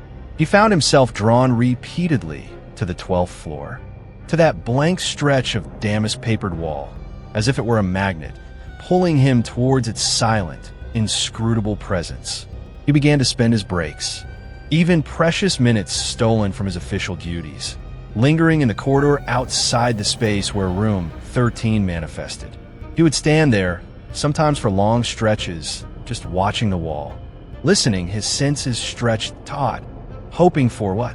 Another manifestation? A sound? A sign? He didn't know. He only knew that he couldn't stay away. He became a familiar, if unsettling, sight to the few late-night staff who occasionally traversed those upper floors, the gaunt, pale night manager, standing silently, almost reverently, before an ordinary stretch of wallpaper. His expression unreadable, his eyes haunted. He started neglecting other, less critical aspects of his job. The meticulous paperwork, the endless reports, they seemed trivial, almost absurd, in the face of the monumental, terrifying reality he had uncovered. His world had narrowed, his focus contracting to this single, obsessive point. The invisible door, the phantom room, and the terrible secrets it held. During these lonely vigils, he began to experience things, subtle at first, easily dismissed as tricks of a tired mind or the ambient creaks of an old building. But they grew more frequent, more pronounced. Auditory hallucinations, he told himself. Faint, ethereal music like a distant, sorrowful waltz, seeming to drift from within the solid wall. Hushed, sibilant whispers, too indistinct to form words, yet carrying an unmistakable cadence of conversation, of secrets being shared. Sometimes, chillingly, He would hear his own name, Arthur, breathed softly, almost seductively, from the other side of the plaster and laugh. He would whip around, his heart pounding, but the corridor would be empty, silent, save for the ever-present hum of the hotel's ancient systems. The cold spot in front of the wall intensified, becoming a pocket of almost glacial chill, even on otherwise warm nights. He would find himself shivering uncontrollably, his breath misting in the air, though the rest of the corridor remained at a normal temperature. It was during one of these nocturnal stakeouts, as he stood shivering before the impassive wall, his mind teetering on the brink of exhaustion and obsession, that he was discovered. "You've seen it, haven't you, dearie?" The voice, sharp and surprisingly strong for its elderly timbre, made him jump nearly out of his skin. He spun around to see Mrs. Periwinkle, an elderly, long-term resident of the Montague, standing a few feet away, her bright, bird-like eyes fixed on him with an unnerving, knowing intensity. Mrs. Periwinkle was a fixture at the hotel, a tiny, stooped woman with a cloud of white hair and a collection of eccentric shawls, who had lived in a small suite on the 9th floor for as long as anyone could remember. She was generally regarded by the staff as harmlessly dotty, prone to rambling conversations and a sharp, sometimes disconcerting, observational acuity. Tonight, however, there was nothing dotty about her expression. It was keen, assessing, and held a hint of something that looked remarkably like fear. "Seen what, Mrs. Periwinkle?" Arthur stammered, trying to regain his composure, though he knew his face must be a mask of guilt and alarm. She took a slow, deliberate step closer, her gaze unwavering. The scent of lavender and old lace emanated from her. "The door, dearie," she whispered, her voice dropping to a conspiratorial hush. "The door to the room that isn't a room. The one that comes and goes like a bad dream." Arthur stared at her, his mind reeling. She knew. This eccentric old woman, this fixture of the Montagues' mundane daily life. She knew about room 13. I don't know what you mean," he said weakly, but the denial sounded hollow even to his own ears. Mrs. Periwinkle let out a soft, dry chuckle, a sound like rustling leaves. "Oh, I think you do, Mr. Finch. I've seen that look before.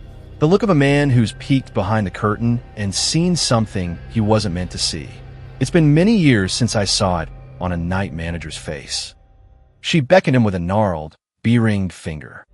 "Come, dearie, let's not linger here. This corridor, it has ears, and it remembers." She turned and began to shuffle slowly towards the elevator, her movements surprisingly nimble for her apparent age.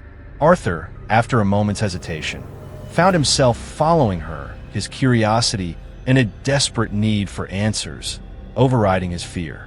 They descended to the 9th floor in silence, Mrs. Periwinkle humming a tuneless, vaguely unsettling melody under her breath. She led him to her suite, a cozy, cluttered space filled with antique furniture, stacks of books, and the faint, pervasive scent of Earl Grey tea and mothballs.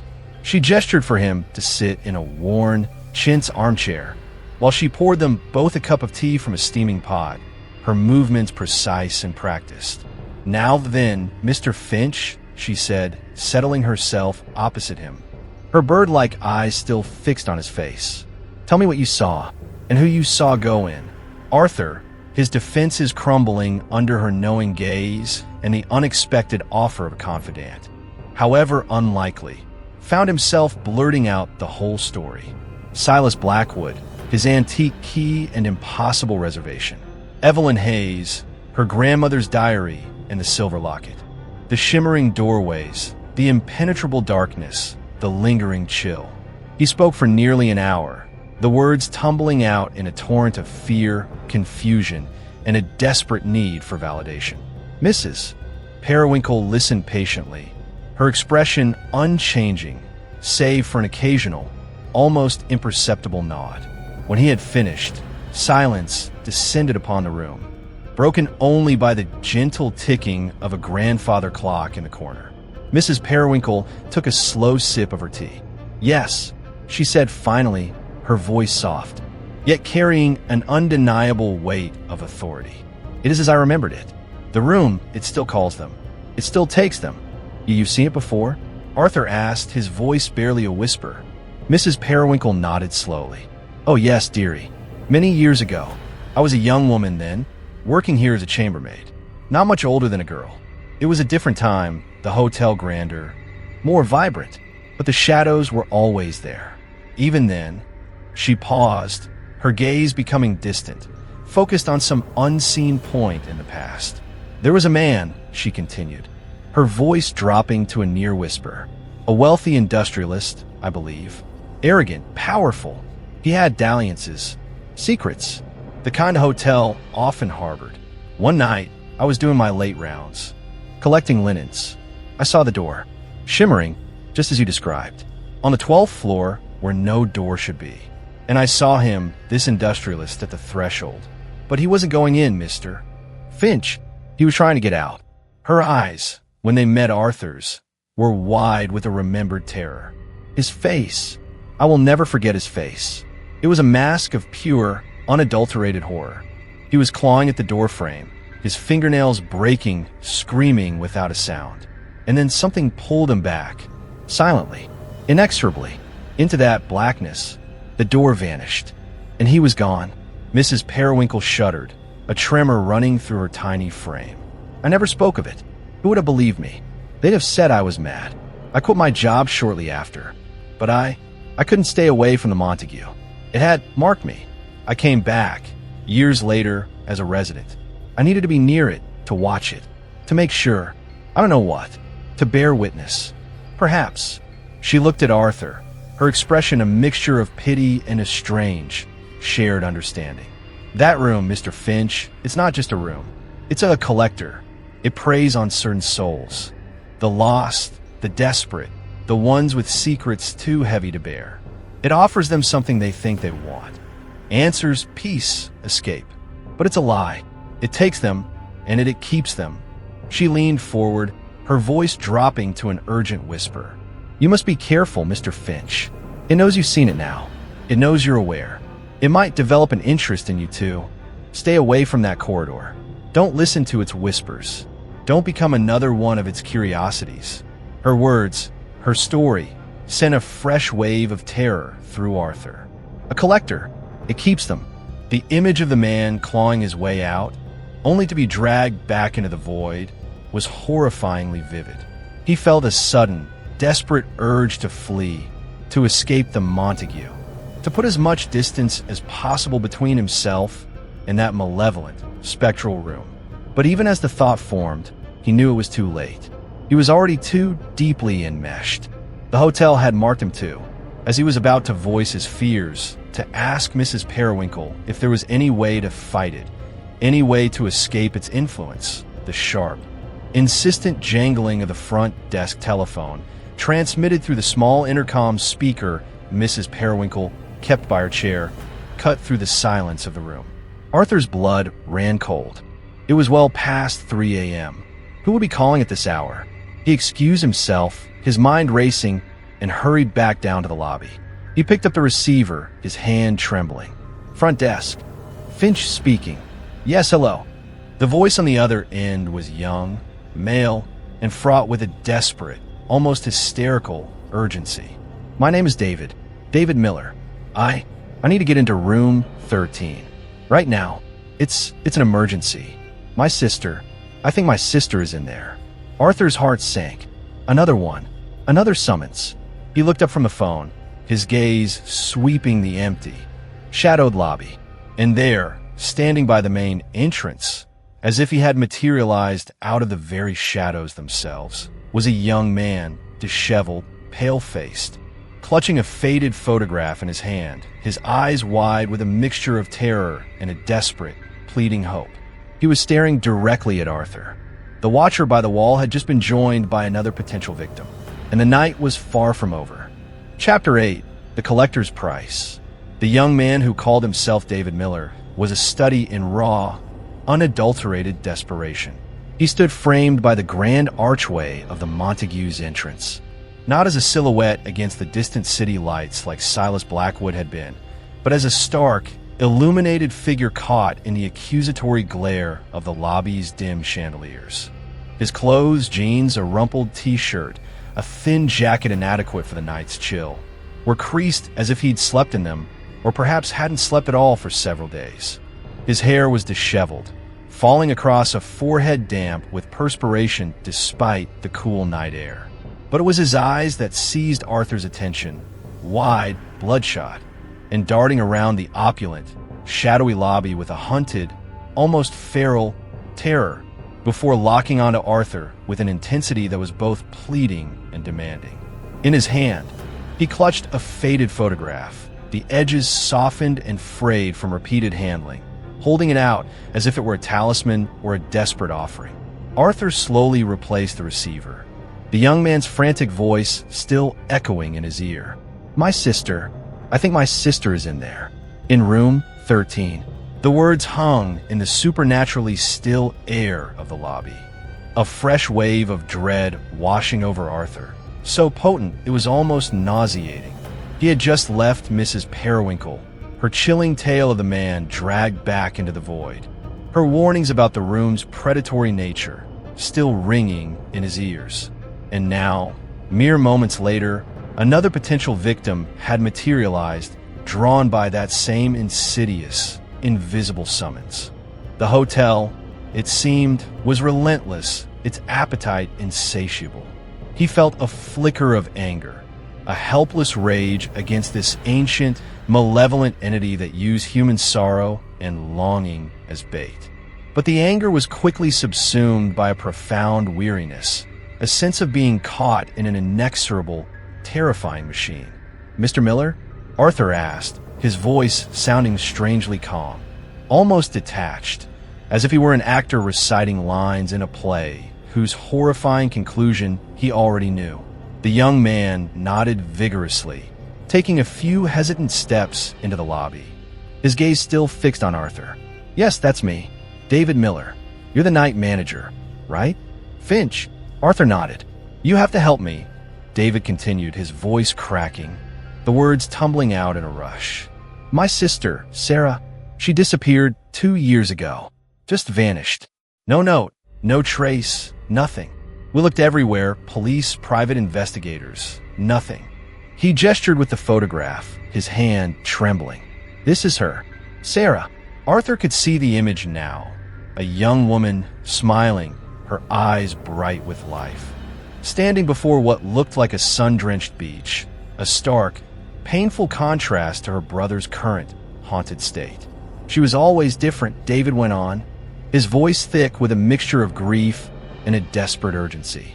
"Drawn to mysteries, to the strange stuff. Urban legends, ghost stories, underscore anything that hinted at something beyond the ordinary."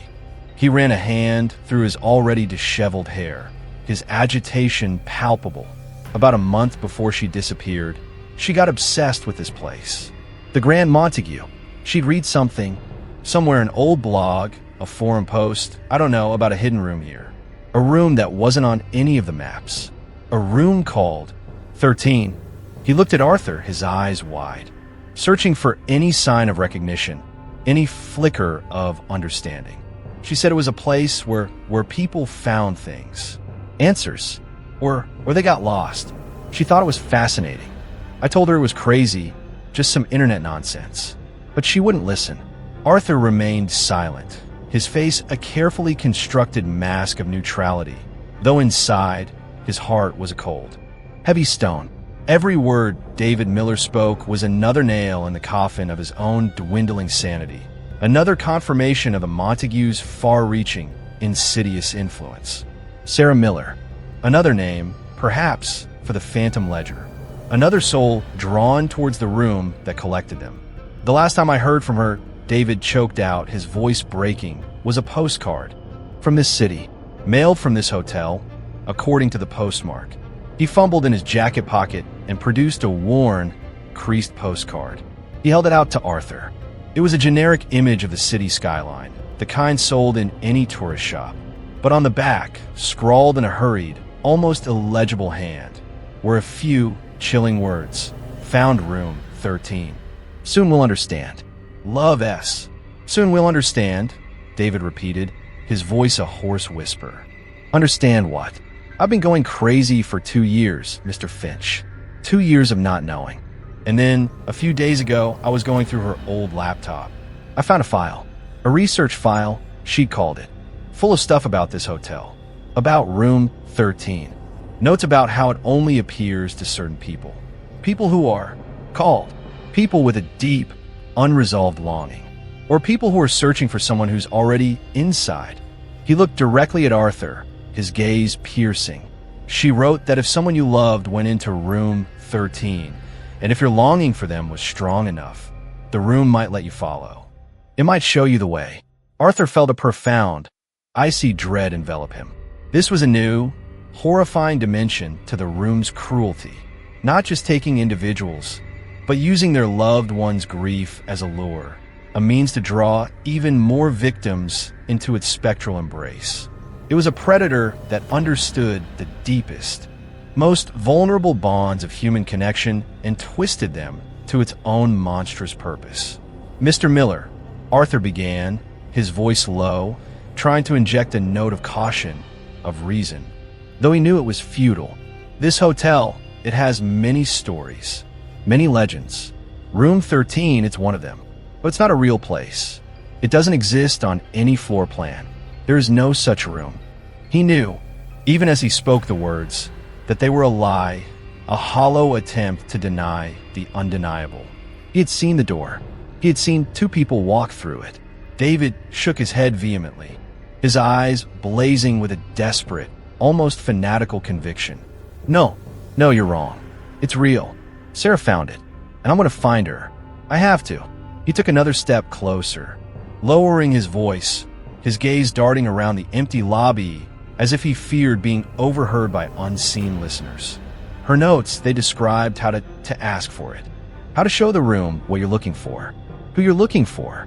He held up the faded photograph of his sister again, his knuckles white as he gripped it.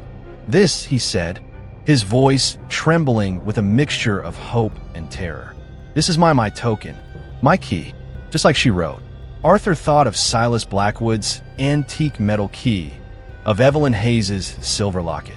Each guest, it seemed, brought their own unique invitation, their own catalyst for the room's manifestation. And now, David Miller, armed with nothing but a photograph and a heart full of desperate love and grief. He felt a surge of pity for the young man, so consumed by his loss, so willing to believe in the impossible. But pity was a useless emotion in the face of the Montagues' relentless hunger. Mr. Miller, Arthur said, his voice heavy with a weariness that went beyond physical fatigue. Even if such a room did exist, it might not be what you expect. It might be dangerous. I don't care, David cried, his voice raw, desperate. Dangerous? What's more dangerous than not knowing? Than living every day with this hole in my life where my sister used to be? If there's even a chance, a 1 in a million chance, that she's in there, that I can find her, that I can bring her back, I have to take it. Don't you understand? He looked at Arthur, his eyes pleading, begging for complicity, for help. And Arthur, despite every rational instinct screaming at him to refuse, to call the police, to have this distraught young man removed from the premises, found himself nodding slowly, a terrible, familiar sense of inevitability settling over him. He was the gatekeeper, the reluctant ferryman.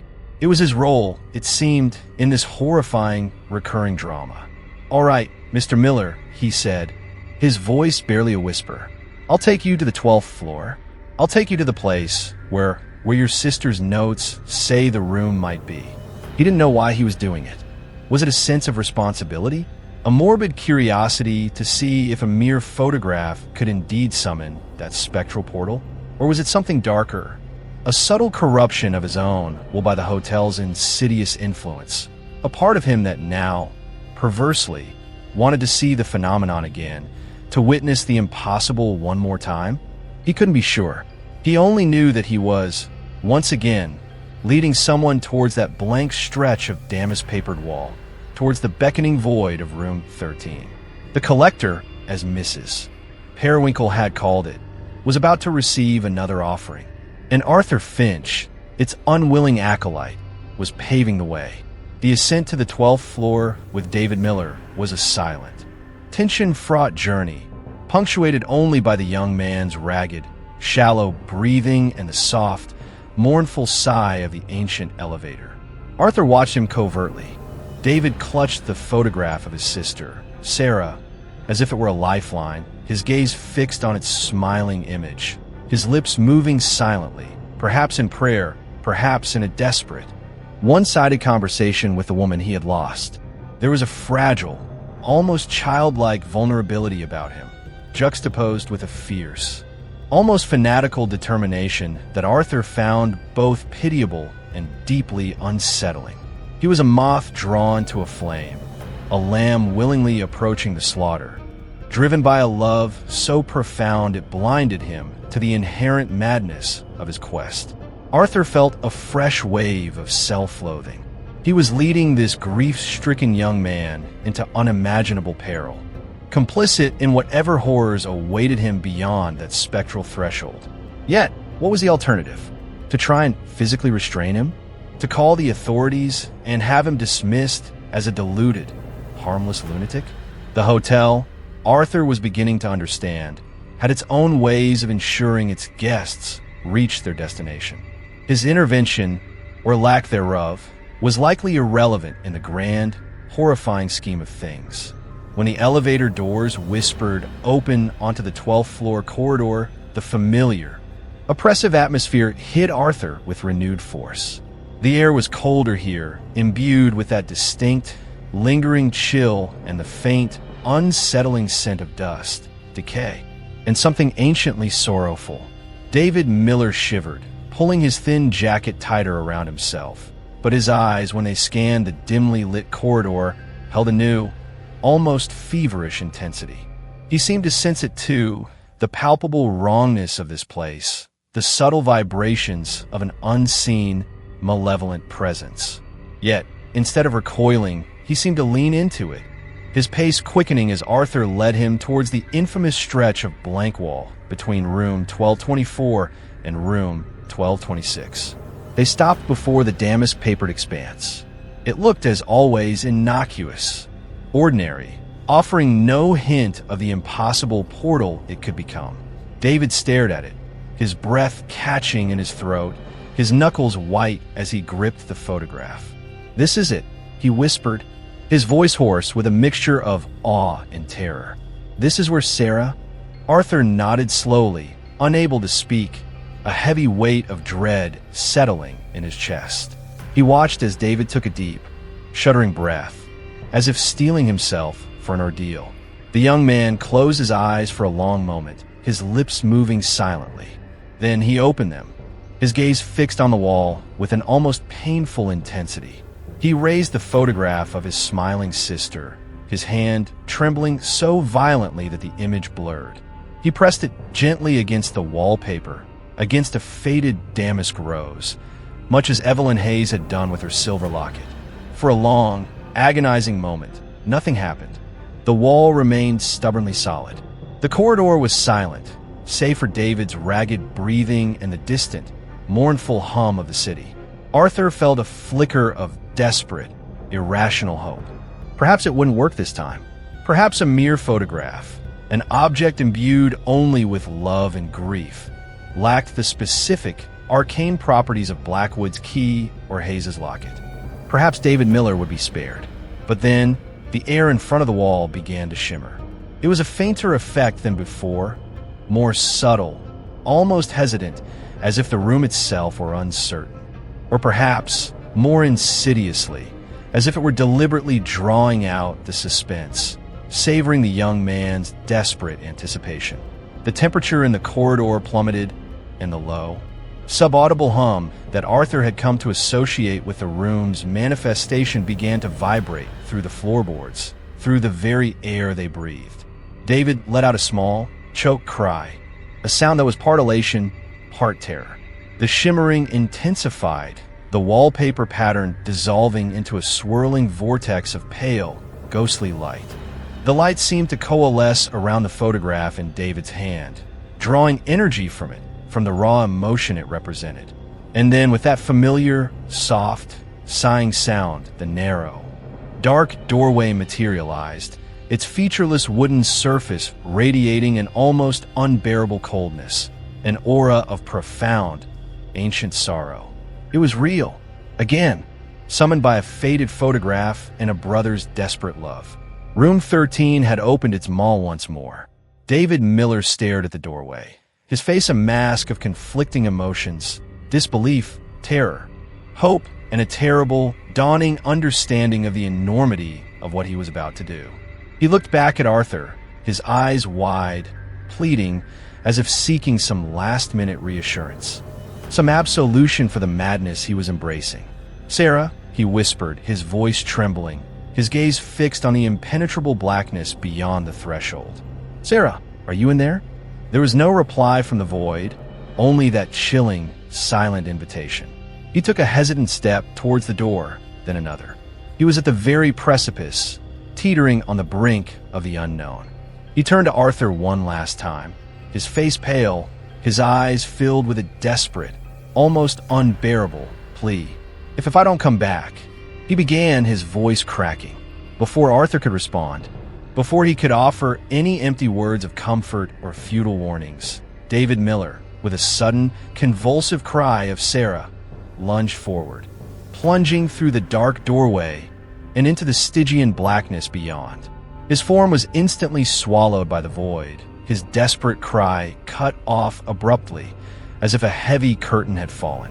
The door remained open for a heartbeat longer, a gaping wound in the fabric of reality. Then, just as silently and as smoothly as it had appeared, it began to recede. The shimmering effect returned in reverse, the dark wood dissolving, the wallpaper pattern reforming, until within seconds there was nothing left but the solid, unbroken expanse of damask roses. David Miller was gone. The photograph of his sister, Sarah, lay on the wine-red carpet at the foot of the wall, face down, as if in mourning. Arthur stood frozen, the silence of the corridor pressing in on him, amplifying the frantic thunder of his own heart. Three souls he had now watched disappear into that spectral, insatiable room. Silas Blackwood, Evelyn Hayes, David Miller, each with their own reasons, their own keys, their own desperate hopes, each consumed by the same enigmatic darkness. He felt a profound sense of despair, of utter helplessness. He was a cog in this monstrous machine, a passive observer of a terrifying, recurring ritual. He bent down slowly and picked up the fallen photograph. He turned it over. Sarah Miller smiled up at him, her eyes bright with a life that now seemed a cruel, distant mockery. He clutched the photograph, his hand trembling. What became of them, these guests of room 13? Were they trapped, as Mrs. Periwinkle had suggested, in some personal, eternal hell? Or did they find the answers, the peace, the reunions they so desperately sought, albeit at an unimaginable price?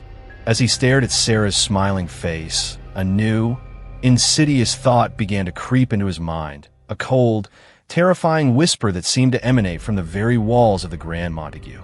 The room, David had said, quoting his sister's notes, might allow someone to follow if their longing was strong enough. Arthur thought of his own life, a life of quiet desperation, of unfulfilled dreams, of a gnawing, pervasive loneliness. He had no lost sister, no antique locket, no ancient reservation, but he had his own burdens, his own unresolved sorrows. And he had the ledger, filled with names, with unspoken stories. He looked down at the old, leather-bound book, which he now carried with him almost constantly, tucked into the inner pocket of his uniform jacket. He pulled it out, his fingers tracing the faded gold lettering on its cover. He opened it, his gaze falling on a fresh, blank page near the end of the volume. And as he stared at the empty expanse of creamy yellow paper, he saw, or perhaps imagined, faint, watermark-like lines beginning to appear, coalescing into familiar, elegant script. His own name, Arthur Finch, listed under the heading, Room 13. A gasp escaped his lips. He slammed the ledger shut, his heart pounding with a fresh wave of terror. Was this his own mind playing tricks on him, his sanity finally succumbing to the relentless onslaught of the impossible? Or was it something more? Was the room, the collector, now turning its attention to him? Had his proximity, his knowledge, his unwilling participation made him a candidate for its spectral collection? The price of being the gatekeeper, he was beginning to realize, might be far higher than he could ever have imagined. The collector always claimed its due, and Arthur Finch, it seemed, was next on its list. Chapter 9, Fractured Sanity. The hallucination. If indeed it had been a hallucination of his own name appearing in the room 13 ledger marked the beginning of a new, more terrifying phase in Arthur Finch's descent. The Grand Montague Hotel, no longer content to merely present him with its external horrors, began to insinuate itself into the very fabric of his perception, to warp the reality he desperately clung to. The boundaries between the objective world and the subjective landscape of his fracturing mind started to blur, leaving him adrift in a sea of uncertainty and mounting dread. It was as if the hotel, or the malevolent intelligence that resided within room 13, was actively working to dismantle his sanity, to render him pliable, susceptible to its ultimate claim. The subtle distortions began in the periphery of his vision. Corridors, once familiar and straightforward, would seem to stretch and bend at their furthest extremities, their vanishing points shifting in impossible, Escher-like configurations. He would catch fleeting glimpses of movement in his peripheral sight, a flicker of shadow, the swish of a dark garment, only to turn and find nothing there. The ornate portraits of long-dead Montague grandees that lined the hallways, their painted eyes already unervingly lifelike, now seemed to actively follow him as he passed, their expressions shifting from stern disapproval to a knowing, almost predatory amusement. He would find himself hurrying past them, his skin crawling, the unnerving sensation of their collective gaze boring into his back. Time itself seemed to lose its steady, reliable rhythm within the hotel's ancient walls, particularly in the vicinity of the 12th floor.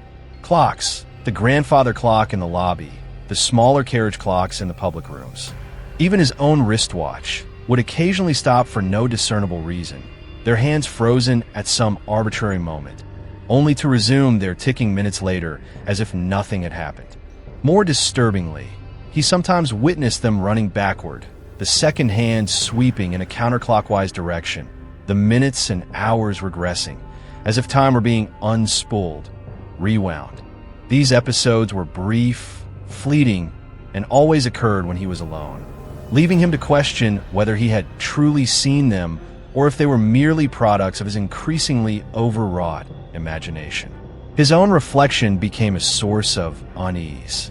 Catching his image in a polished brass fixture or a darkened window pane, he would sometimes see a stranger looking back at him, a gaunter, more haunted version of himself, his eyes wide with a terror that felt both intimately familiar and chillingly alien.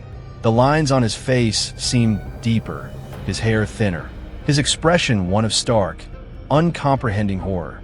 Then he would blink, and his normal, if perpetually weary, reflection would return, leaving him trembling and unnerved, questioning the very stability of his own identity.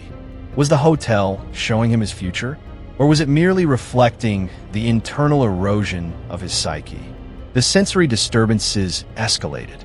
The faint, ethereal music he'd previously heard only near the 12th floor wall now seemed to bleed into other parts of the hotel, a sorrowful, disembodied waltz that would drift through empty corridors, its source untraceable, its melody achingly familiar yet impossible to place.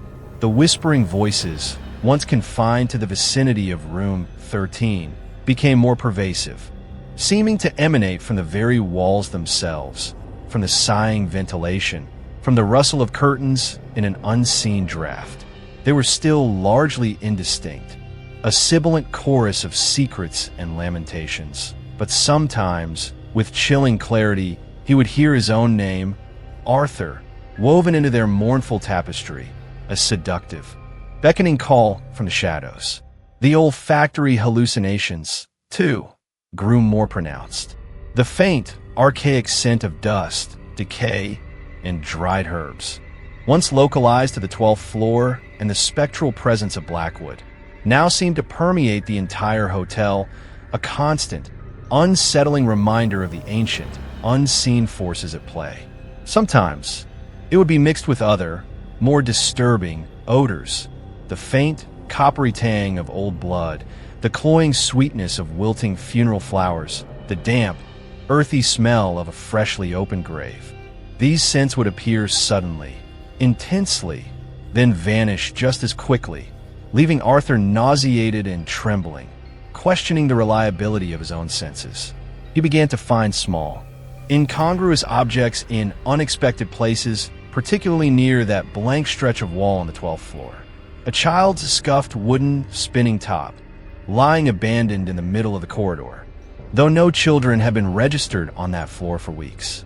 A single, tarnished silver earring, intricately wrought with a design he couldn't quite identify, nestled in the deep pile of the carpet. A pressed, withered flower, a faded violet, tucked behind a loose piece of wallpaper near where the door to room 13 had manifested.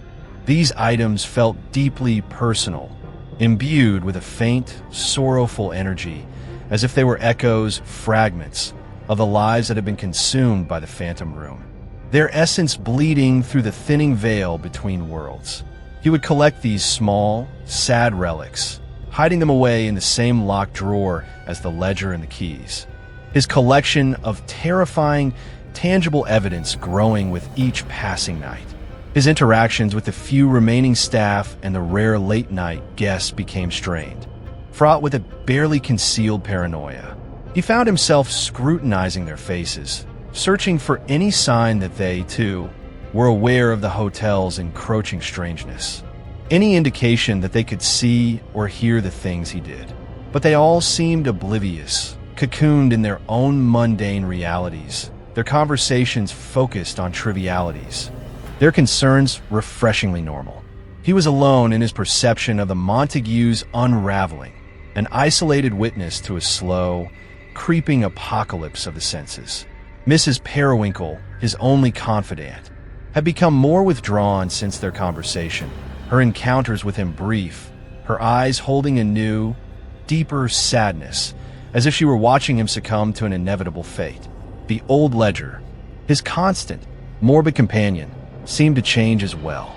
The ink of the room 13 entries, particularly those of Blackwood, Hayes, and now, presumably, David Miller, though his name had not yet appeared, Arthur checked with a sickening dread each night, seemed darker, almost wet, pulsing with a faint, malevolent light in the dim glow of the desk lamp. The names of the earlier guests seemed to be fading, their script becoming fainter, more ghostly, as if their essence was being slowly consumed, overwritten by the newer arrivals.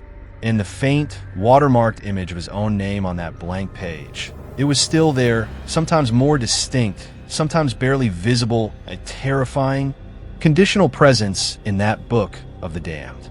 He began to fear opening the ledger, yet he was compelled to, drawn by a morbid need to confront the evidence of his own potential doom. The Grand Montague was no longer just a place of work. It was a conscious, malevolent entity, actively engaged in a campaign of psychological warfare against him. It was eroding his sanity, one fractured perception, one terrifying hallucination at a time.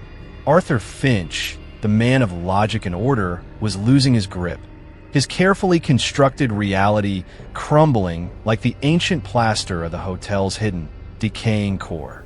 He was adrift, isolated, and increasingly terrified that the next door to open, the next name to be indelibly inscribed in that dreadful ledger, would be his own. The watcher by the wall was becoming the watched, his every thought, his every fear, seemingly monitored, cataloged, and exploited by the fractured, hungry sanity of room 13 itself. Chapter 10. The Terms of Tenancy. Arthur Finch's descent into the fractured reality of the Grand Montague Hotel was not a swift, vertiginous plunge, but a slow, agonizing erosion, like water dripping relentlessly onto stone. Each unsettling incident, each sensory distortion, each new, chilling discovery chipped away at the foundations of his sanity, leaving him increasingly isolated and vulnerable. He moved through his nightly duties in a state of perpetual, low-grade terror, his senses hyper-alert, his mind a battleground where logic and encroaching madness waged a desperate, losing war. He knew, with a certainty that settled like a shroud upon his soul, that Room 13 was not merely a passive anomaly, a geographical quirk in the hotel's architecture. It was an intelligence, a predatory consciousness, and its methods were becoming terrifyingly clear. Through his fragmented research, the late-night trawls through the city archives, the obsessive study of the phantom ledger, and the increasingly vivid, intrusive insights that seemed to bleed into his own thoughts from the hotel's oppressive atmosphere, Arthur began to piece together a horrifying understanding of Room 13's nature. It didn't just take people in the simple sense of causing them to vanish. It fed on them, not their physical bodies, perhaps, but something far more vital, more essential, their memories, their hopes, their deepest fears and regrets, the very essence of their identities. It was a psychic vampire, drawing sustenance from the emotional and experiential richness of the souls it lured into its spectral confines. The guests, he surmised, were not merely trapped, they were being consumed.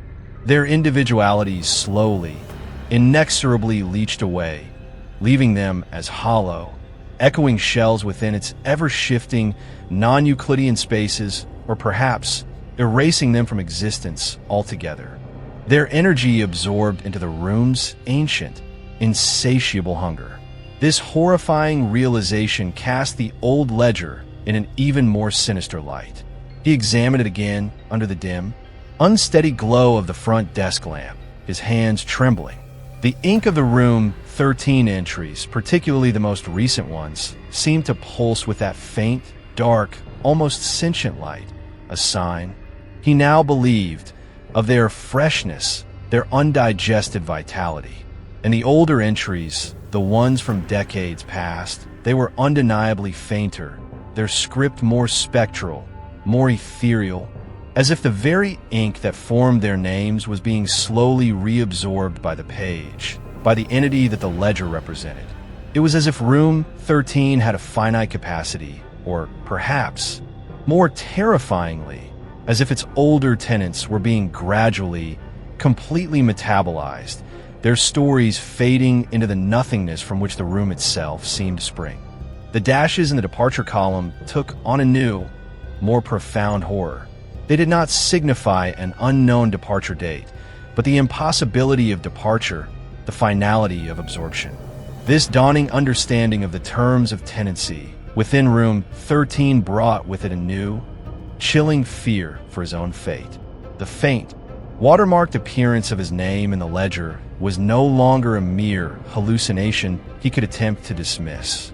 It was a potential reservation, a pending entry, a sign that the room had recognized him, had perhaps even begun the process of assessing his suitability. Was his own growing obsession, his fear, his isolation, making him a more palatable morsel for its spectral appetite? The thought was a cold, coiling serpent in his gut, one particularly bleak, rain-lashed night as Arthur sat at the front desk. The rhythmic drumming of water against the tall lobby windows a mournful counterpoint to the frantic thrumming of his own heart. He received an unexpected and deeply unwelcome visitor. The main doors hissed open, not with the tentative uncertainty of a late-night guest, but with a decisive, almost arrogant authority. A tall, impeccably dressed man in his late 60s or early 70s strode into the lobby, his movements precise, his demeanor radiating an aura of cold, unassailable power.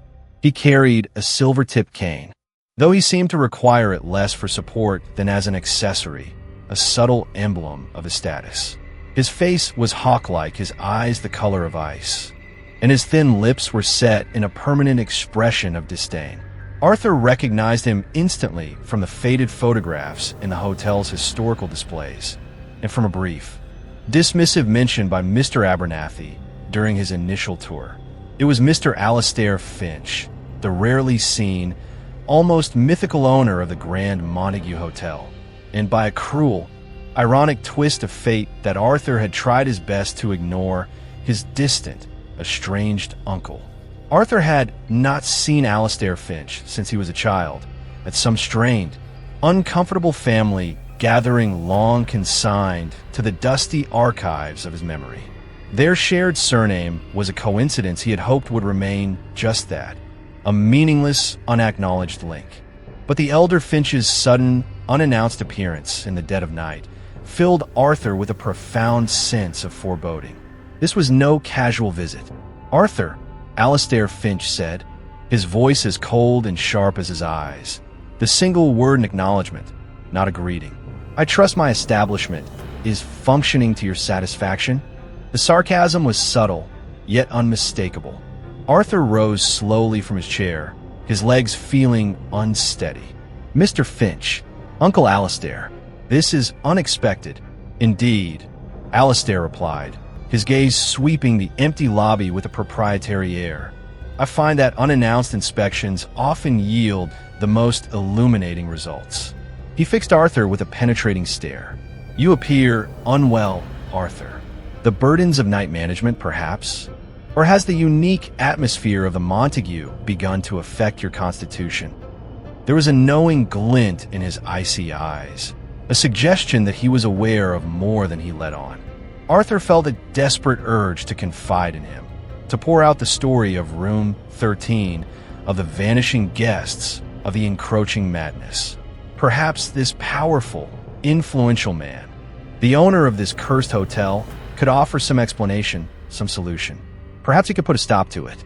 "Sir," Arthur began, his voice trembling slightly, "there are things happening in this hotel. Things I don't understand. A room. Room 13. Alastair Finch raised a perfectly manicured hand, cutting him off abruptly. His expression, already cold, became glacial. "Some doors, Arthur," he said, his voice dropping to a low, almost menacing tone, "are best left unopened. The Grand Montague has its peculiarities, its unique traditions. They have persisted for a very long time. They are not your concern. Your concern is the smooth, discreet operation of this hotel. Nothing more." His eyes, like chips of ice, held a chilling warning. "Focus on your duties.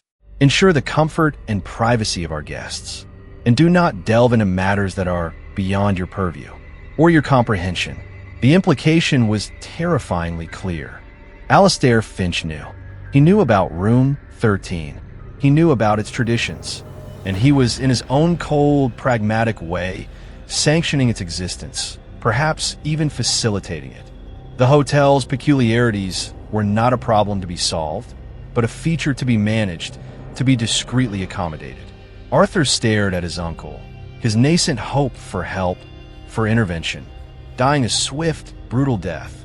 He was truly alone in this. Worse, the very owner of the establishment was, it seemed, complicit in its horrors. "Do I make myself clear, Arthur?" Alastair Finch asked, his voice like the crack of a whip. Arthur could only nod, a cold despair settling over him. "Perfectly, sir," he managed, his voice barely a whisper. "Good," Alastair said, his thin lips curving into a semblance of a smile that held no warmth, no reassurance. "See that you remember it." He tapped his silver-tipped cane once, sharply, on the marble floor, the sound echoing in the vast, silent lobby. "I will be in my penthouse suite for the remainder of the night. Do not disturb me unless the hotel is literally on fire." He turned, without another word, and strode towards the private elevator that ascended to the owner's opulent, rarely used apartment on the top floor. Arthur watched him go, his mind reeling from the encounter. The terms of tenancy in Room 13 were clear, permanent, inescapable. And now, The terms of his own employment at the Grand Montague had been made equally, chillingly explicit: ignorance, silence, and complicity. The collector had its methods, and it seemed its earthly proprietor was more than willing to look the other way as long as the grand, decaying facade of the hotel remained undisturbed. Chapter 11. The Personal Invitation. The encounter with Alistair Finch left Arthur feeling more trapped, more utterly alone than ever before. His uncle's cold dismissal, his veiled threats, and his chillingly pragmatic acceptance of the hotel's peculiarities had extinguished the last flickering ember of hope that there might be some rational authority, some external force, that could intervene and put a stop to the horrors of Room 13. The owner himself was part of the conspiracy of silence, a willing custodian of the Montagues' dark secrets. Arthur was adrift in a sea of madness, with no lifeline, no sanctuary, and the gnawing certainty that the tide was pulling him inexorably towards the same fate as Silas Blackwood, Evelyn Hayes, and David Miller. He returned to his small, Spartan staff room in the hotel's labyrinthine basement levels, his mind a whirl of fear and despair. The room, usually a refuge of sorts from the oppressive grandeur and unsettling atmosphere of the main hotel, now felt like a cell, its drab walls closing in on him. He sank onto the narrow bed, the springs groaning in protest, and buried his face in his hands. Sleep was an impossibility, his thoughts racing, his nerves screaming. He felt the weight of the hotel pressing down on him, its ancient, malevolent consciousness seeping into his very pores. He was a fly caught in a spider's web, his struggles only serving to entangle him further. It was then, as he sat there, lost in a miasma of terror and exhaustion, that he noticed it, a crisp, cream-colored envelope, lying on the worn linoleum floor just inside the door. It hadn't been there when he'd entered the room earlier in his shift. Someone must have slipped it under the door while he was confronting his uncle in the lobby, or perhaps during one of his brief, distracted patrols. His heart gave a sickening lurch. He stared at the envelope, a profound sense of dread washing over him. It was made of heavy, expensive-looking cardstock, the kind used for formal invitations. There was no name on it, no address, no stamp, just the stark, elegant simplicity of the cream-colored rectangle against the grimy floor. With trembling fingers, he reached down and picked it up. It felt cool and smooth to the touch, yet it seemed to radiate a faint, almost imperceptible coldness, like a sliver of ice. He turned it over in his hand. It was sealed with a blob of dark, featureless wax, devoid of any insignia or crest. He hesitated for a long moment, his mind screaming at him not to open it, to throw it away, to burn it. But he knew, with a chilling certainty, that he couldn't. He was compelled, drawn by the same morbid curiosity, the same sense of fatalistic inevitability, that had guided his steps throughout this horrifying ordeal. With a shaking hand, he broke the wax seal. Inside, nestled against the creamy interior of the envelope, was a single, stiff card. It was printed in elegant, archaic script, the ink a deep, lustrous black, almost identical to the handwriting in the Room 13 ledger. The message was brief, chillingly formal, and utterly terrifying. The management of Room 13 cordially invites Mr. Arthur Finch to experience its unique and permanent accommodations. Your presence is anticipated. There was no signature, no return address, no indication of how or when this experience was to take place. Just the stark, unambiguous invitation. His name, Room 13, permanent accommodations. Your presence is anticipated. The words seemed to leap off the card, searing themselves into his brain. This was it, the summons, his own personal invitation to the spectral, insatiable maw of the phantom room. He dropped the card as if it had burned him, his breath coming in short, ragged gasps. It fluttered to the floor, landing face up, its elegant script a mockery of his terror. He scrambled back on the bed, his eyes wide with a primal, unreasoning fear. This couldn't be happening. It was a dream, a nightmare, another hallucination brought on by stress and exhaustion. But the card on the floor was undeniably real. The broken wax seal on the envelope was real. He felt a wave of nausea wash over him, his stomach churning. He wanted to scream, to run, to escape this accursed hotel and its monstrous beckoning room. But where could he go? Who would believe him? His uncle's cold, dismissive words echoed in his mind. Do not delve into matters that are beyond your purview or your comprehension. He was on his own, utterly and terrifyingly alone. As he sat there, trembling, his gaze fixed on the innocuous-looking invitation card, he reached into his pocket, his fingers fumbling for something, anything, to ground him. His hand closed around a cold, metallic object. He pulled it out. It was the antique key. The key Silas Blackwood had used to open the door to room 13. The key he had dropped on the corridor floor. The key Arthur had locked away in the drawer with the ledger and the other spectral artifacts. But it wasn't in the drawer now. It was in his hand. He stared at it, his mind reeling. He was certain, absolutely certain, that he had locked it away. He had checked the drawer just before Alistair Finch's arrival. It had been there. How had it gotten into his pocket? Had someone had something put it there? The key felt cold, unnaturally so, and it seemed to pulse with that faint, familiar, thrumming energy, the same energy he had felt when Blackwood had held it. It was as if the key itself were alive, aware, eager to fulfill its purpose. He looked from a key in his hand to the invitation card on the floor, a horrifying understanding dawning in his eyes. The invitation, the key. The room was no longer just waiting passively for him to stumble into its orbit. It was actively summoning him. It was providing him with the means of entry. It was anticipating his arrival. He stood up, his legs feeling like lead, his movements stiff, robotic. He was drawn, as if by an invisible thread, out of his small staff room, through the labyrinthine basement corridors, towards a service elevator that would take him to the upper floors. He didn't know why he was going.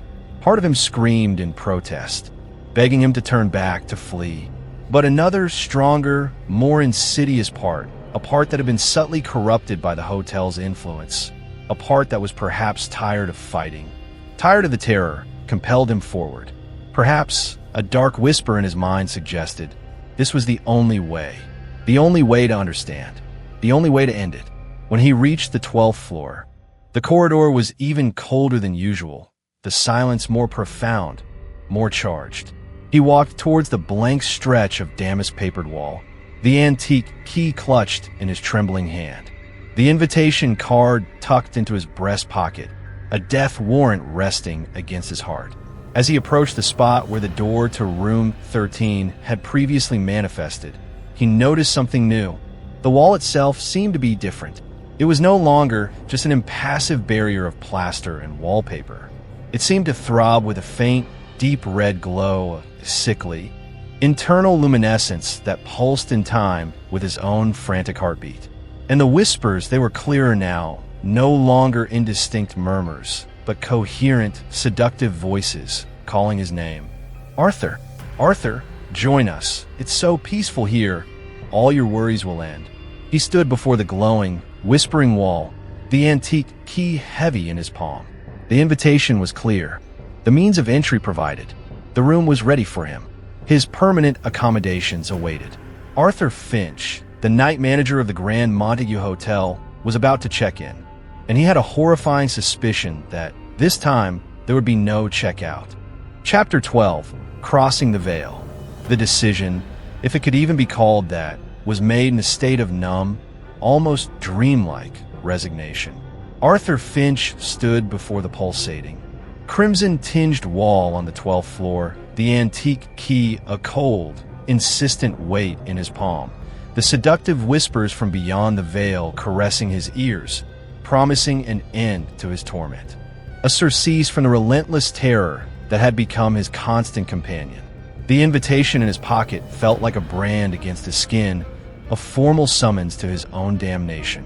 Every instinct for self-preservation screamed at him to turn, to flee, to escape the Grand Montague and its insidious, spectral hunger.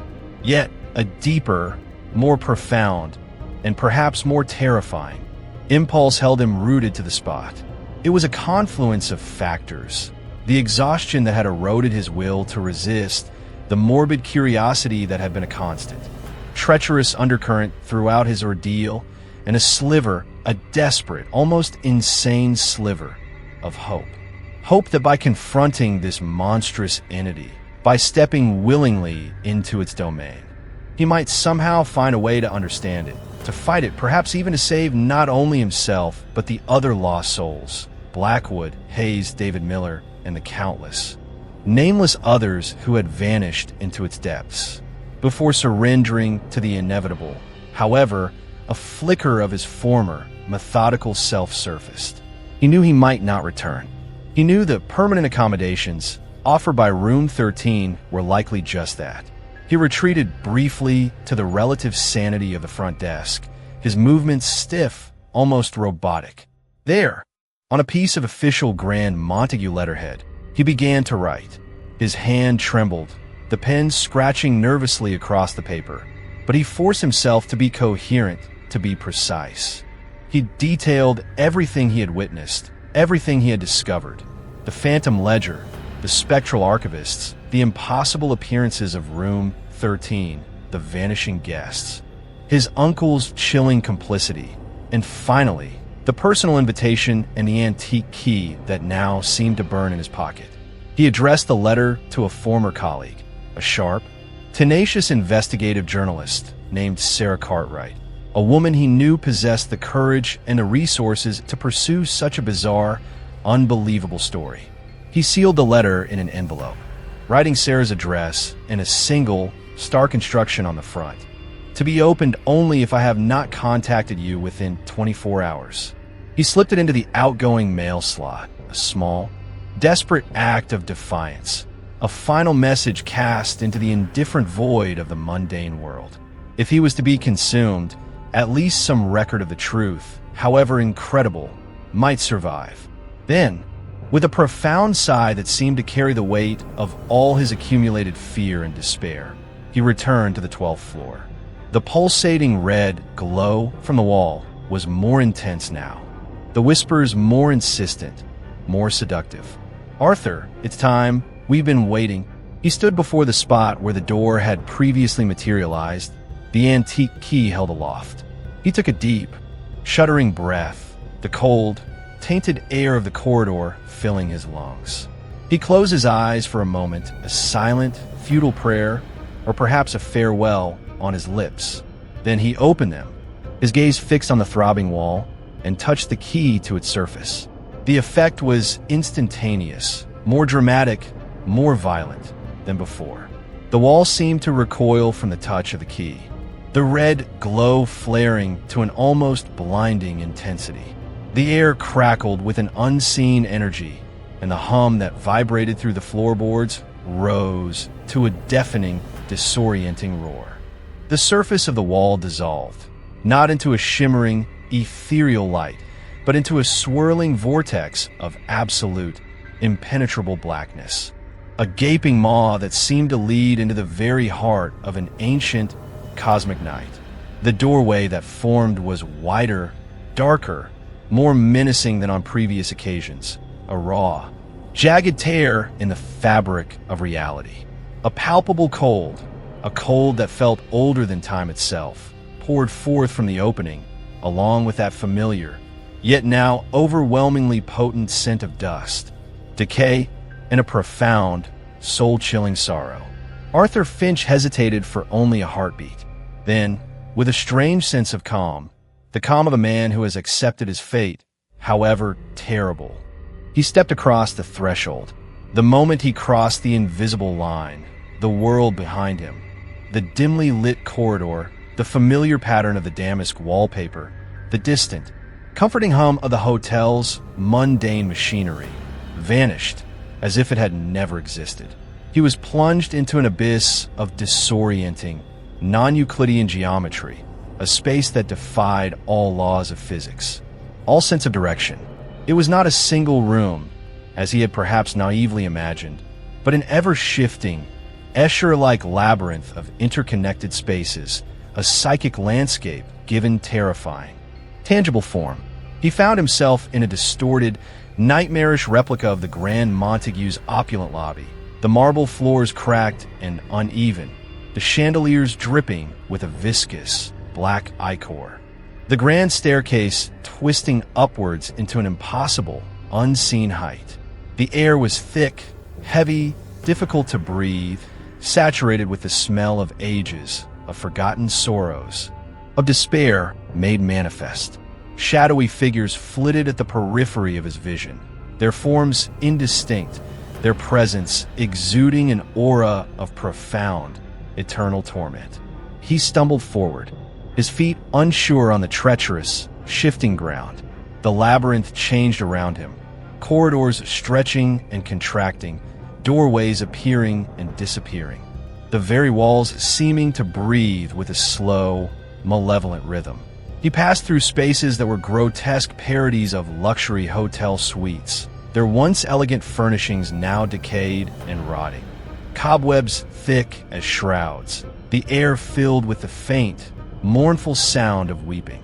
He traversed what looked like a decaying hospital ward, rows of empty, rust-stained beds lining the walls, the scent of antiseptic and sickness clinging to the stale air. He found himself in a twisted, nightmarish recreation of a childhood bedroom, his own perhaps, though distorted and filled with monstrous, shadowy figures that lurked in the corners, whispering his deepest, most secret fears. In these shifting, horrifying spaces, he began to see them, the other guests of room 13. He saw a gaunt, spectral figure he recognized as Silas Blackwood, endlessly reliving a moment of profound, unbearable loss. His face a mask of eternal, silent grief, trapped in a decaying Victorian-era study. He saw Evelyn Hayes, her elegant form now ethereal and translucent, wandering through a ghostly, moonlit garden, forever searching for something or someone just out of her reach, her face etched with a look of perpetual, sorrowful longing, trapped in a loop of her grandmother's fading, melancholic memories.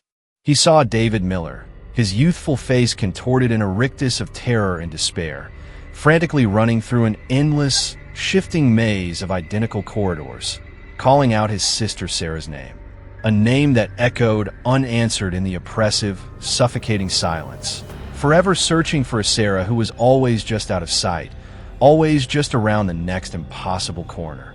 They were isolated in their personal hells, each trapped within a psychic prison constructed from their own deepest fears, regrets, and obsessions. They seemed barely aware of Arthur's presence, their attention consumed by their individual, eternal torments. Their forms flickered and distorted, sometimes solid, sometimes translucent, as if their very essence was unstable, slowly unraveling. Arthur realized, with a dawning, chilling horror, that room 13 was not just a place. It was a psychic construct, a parasitic dimension that fed on the anguish of its victims, shaping itself around their innermost torments, using their pain to sustain its own malevolent existence. And now, it was beginning to shape itself around him. The disapproving, icy face of his uncle, Arthur Finch, loomed before him, its eyes filled with cold condemnation.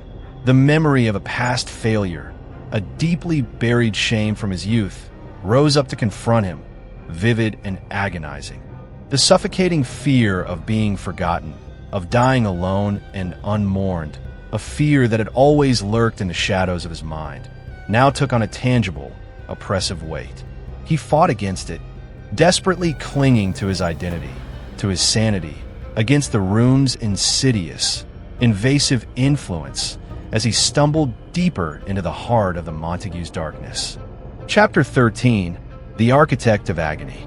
Arthur pushed onward through the nightmarish, ever-shifting labyrinth of room 13. Each step of victory against the encroaching despair and the insidious psychic tendrils that sought to ensnare him in his own personal hell. The air grew heavier, colder, the silence more profound, yet somehow more pregnant with an unseen, malevolent intelligence. He sensed he was being drawn deeper, towards a central core, a nexus of the room's consciousness, the source of its terrifying power. The spectral figures of the other trapped souls became more frequent, their torments more vivid, more agonizing to behold. He saw a young woman, perhaps the missing Sarah Miller, endlessly replaying her arrival at the Grand Montague, her initial excitement curdling into dawning terror as the hotel corridors twisted around her, trapping her in a loop of confusion and fear. He witnessed a stern-faced man in old-fashioned clerical attire, possibly one of the earlier names from the ledger, flagellating himself with a spectral whip before a crumbling, desecrated altar, his silent screams echoing in the oppressive stillness. Each vignette of suffering was a fresh assault on Arthur's already battered psyche, a stark reminder of the fate that awaited him if he succumbed. He realized with a chilling clarity that these fragmented souls were not just prisoners, they were fuel. Their anguish, their despair, their endlessly replayed traumas were the very sustenance of Room 13, the psychic energy that maintained its impossible, parasitic existence. The room was a tapestry woven from human misery, each thread a captured, tormented consciousness. He fought against the rising tide of nausea and terror, focusing on his own fragile sense of self, repeating his name, Arthur Finch, Arthur Finch, like a mantra, a desperate anchor in the swirling chaos of this psychic abyss. After what felt like an eternity of navigating these shifting horrors, he stumbled into a space that felt different, more focused, more deliberate. It was a vast, cathedral-like chamber, its architecture a grotesque fusion of Gothic grandeur and industrial decay. Towering, impossibly angled arches soared into a black, starless void above, while strange, humming machinery, its purpose obscure and unsettling, lined the walls, connected by a tangled web of pipes and cables that pulsed with a sickly, dark light. In the center of this chamber, upon a raised dais, stood a massive, ornate desk, cluttered with yellowed blueprints, arcane diagrams, and strange, intricate models of impossible buildings. And seated at this desk, his back to Arthur, was a figure. It was not one of the spectral, tormented guests. This figure possessed a solidity, an aura of command that set it apart. He was tall, gaunt, dressed in an old-fashioned, severely cut black suit. As Arthur approached, his heart pounding with a mixture of dread and a strange, almost clinical curiosity, the figure slowly turned. His face was long, ascetic with high cheekbones, a prominent aquiline nose, and eyes that burned with a cold, intelligent, and utterly malevolent light. A thin, cruel smile played on his lips. Arthur recognized him, not from life, but from a faded, sepia-toned photograph he had seen in one of the historical journals during his research. It was Josiah Thorne, the brilliant, eccentric, and long-vanished architect of the Grand Montague Hotel. "Welcome, Mr. Finch," Thorne said, his voice a dry, cultured whisper that seemed to echo from the very stones of the chamber. It was not the voice of a ghost, but of a living, conscious intelligence. "I've been anticipating your arrival. You have proven more resilient than many of our other guests." Arthur stared at him, his mind struggling to comprehend. Thorne, the architect, he hadn't just vanished. He had somehow become part of this place. Or perhaps he had created it. "You?" Arthur stammered, his voice hoarse. "You're Josiah Thorne, the architect of the Montague." Thorne's smile widened, a chilling, predatory expression. "Indeed, or rather, I'm the Montague. This place, this edifice of consciousness, is my grandest design, my masterpiece, a vessel for interesting souls, a sanctuary from the crass, fleeting vulgarity of the mundane world." He gestured expansively around the vast, horrifying chamber. "Room 13, as you call it, is merely the antechamber, the reception hall for those I deem worthy of inclusion in my collection." Arthur felt a profound, icy dread. This was not just a haunted room, a parasitic entity. It was the deliberate creation of a deranged, godlike intelligence, a mad architect playing with human souls as if they were building blocks. You built this place? Arthur asked, his voice barely a whisper. This hell. Thorn chuckled, a dry, rasping sound. Hell, Mr. Finch, or salvation. It is all a matter of perspective. I offer an escape from the tyranny of linear time, from the inevitability of decay and oblivion. Here, within my design, experiences are preserved, intensified, made eternal. He leaned forward, his burning eyes fixing on Arthur. Think of it, Mr. Finch.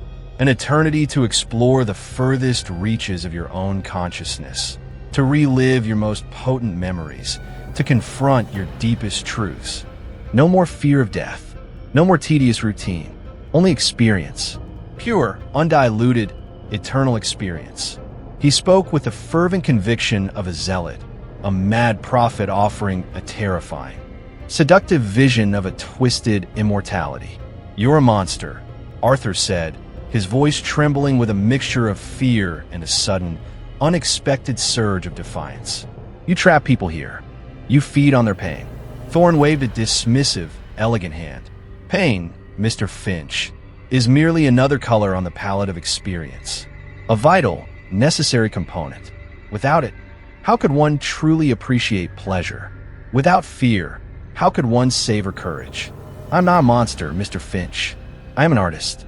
And these souls, he gestured again to the unseen, tormented presences that permeated the labyrinth, are my medium. They contribute their unique essences to the ongoing creation of my grand design. He rose from his desk, his tall, gaunt frame seeming to stretch, to fill the vast chamber with his malevolent presence. And now, Arthur Finch, you have a choice to make. You have seen the workings of my creation. You have impressed me with your tenacity, your refusal to succumb to the more conventional terrors. He glided closer, his icy eyes boring into Arthur's soul.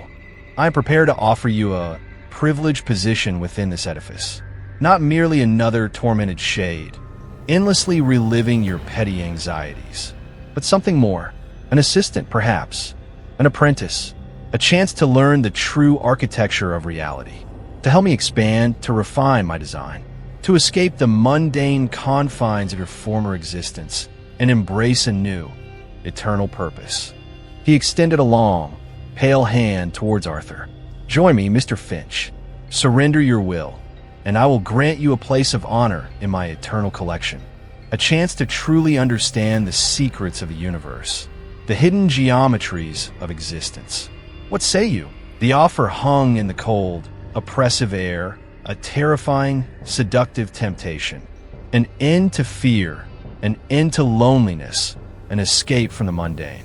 Eternal life, albeit as a cog in this monstrous, soul-devouring machine. Arthur looked at Thorn's outstretched hand, then at the burning, fanatic light in his eyes. He thought of Blackwood's eternal grief, Hayes's endless searching, David Miller's desperate, futile race. He thought of the faint, fading script in the ledger, of souls slowly consumed, erased. This was not salvation. This was oblivion dressed in the grand, deceitful rhetoric of a madman. The architect of agony had made his offer, and Arthur Finch knew, with a certainty that chilled him to the bone, that the price of acceptance was his very soul. Chapter 14. The Flaw in the Design. Arthur stared at Josiah Thorn's outstretched hand, the architect's promise of a privileged position echoing in the vast, cold chamber. The temptation, he had to admit, was a subtle, insidious poison, an end to the fear, the loneliness, the gnawing anxieties of his mundane existence. A chance to understand, to transcend. But at what cost? To become another fixture in this madman's collection, another thread in his tapestry of suffering? To surrender his will, his very essence, to this architect of agony? The faces of the other trapped souls flashed before his mind's eye. Blackwood, Hayes, David Miller, their eternal torments a stark, irrefutable testament to the true nature of Thorn's salvation. No, he would not become one of them. He would not willingly surrender. Never, Arthur said, his voice, though hoarse and trembling, holding a newfound resolve. I will not be a part of your collection. I will not feed your monstrous design. Thorn's thin lips curled into a sneer, his eyes flashing with a cold, dismissive anger. A pity, Mr. Finch. A predictable, if disappointing, display of mortal sentimentality. You cling to your fleeting, insignificant identity as if it were a treasure rather than the prison it truly is. He withdrew his hand, his posture becoming more rigid, more menacing. Very well, if you will not join me willingly, then you shall simply contribute. Your resistance, your fear, your inevitable despair, they will all serve to enrich the texture of this place. You will become another screaming note in my eternal symphony. The chamber seemed to darken, the humming of the strange machinery intensifying, the very walls pressing in on Arthur, exuding an almost unbearable psychic pressure. Thorn's malevolence will fill the space, seeking to crush Arthur's defiance, to overwhelm his senses, to drag him down into the same pit of despair as the other lost souls. But as the architect's power washed over him, Arthur remembered something, a detail from his research, a snippet of information from Mrs. Periwinkle's chilling tale, a subtle incongruity he had noticed within this very chamber. Mrs. Periwinkle had spoken of a man who had almost escaped room 13, clawing his way out before being dragged back. This implied a boundary, a threshold, however momentarily breached. It suggested that the room, for all its power, was not entirely omnipotent, not entirely seamless. And Arthur Finch, his cold, pragmatic uncle, the owner of the Grand Montague, his chilling indifference, his acceptance of the hotel's peculiarities, had implied that room 13, while dangerous, was perhaps a known quantity, a manageable, if monstrous, anomaly within the hotel's larger structure. It was not an all-powerful, cosmic entity, but something tied, however parasitically, to the physical reality of the Grand Montague. And then there were the blueprints, the arcane diagrams scattered across Thorn's massive desk. Arthur's gaze darted towards them. Amidst the impossible geometries and nightmarish designs for the spectral labyrinth, he had noticed earlier a few older, more conventional architectural drawings, blueprints of the actual Grand Montague Hotel, the building that existed in the mundane world. And on one of those blueprints, depicting the original 12th floor layout, he had seen it. A small, almost insignificant annotation, a detail that Thorn, in his arrogant madness, had perhaps overlooked or deemed irrelevant. It was a structural anomaly, a forgotten service shaft, a dead space within the original hotel's construction, located precisely where the blank wall between room 1224 and room 1226 now stood in the real world, the very spot where the door to room 13 manifested. This physical point of incongruity, this flaw in the original design of the mundane hotel, a space that was not part of Thorn's grand, spectral overlay, might represent a weakness, a seam in the fabric of this nightmare. Thorn's power, Arthur reasoned, was tied to the psychic energy of the Grand Montague, to its history, its architecture. If room 13 was a parasitic growth upon the real hotel, then perhaps its connection was not perfect, not absolute. Perhaps there was a way to exploit that imperfection. You think you are a god, Thorn, Arthur said, his voice gaining strength, his mind racing, piecing together a desperate, improbable plan. But you're just a ghost, a parasite, clinging to the decaying bones of a building. Your grand design is nothing but a prison, built on stolen lives and borrowed time. Thorn's eyes narrowed, a flicker of surprise, of anger in their icy depths. Insolent Nat, you understand nothing of my work, of my vision. The psychic pressure in the chamber intensified, threatening to crush Arthur's skull. But Arthur held onto the image of that forgotten service shaft, that small, insignificant flaw in the original blueprints. He focused all his will, all his desperate, defiant energy on that single point of incongruity.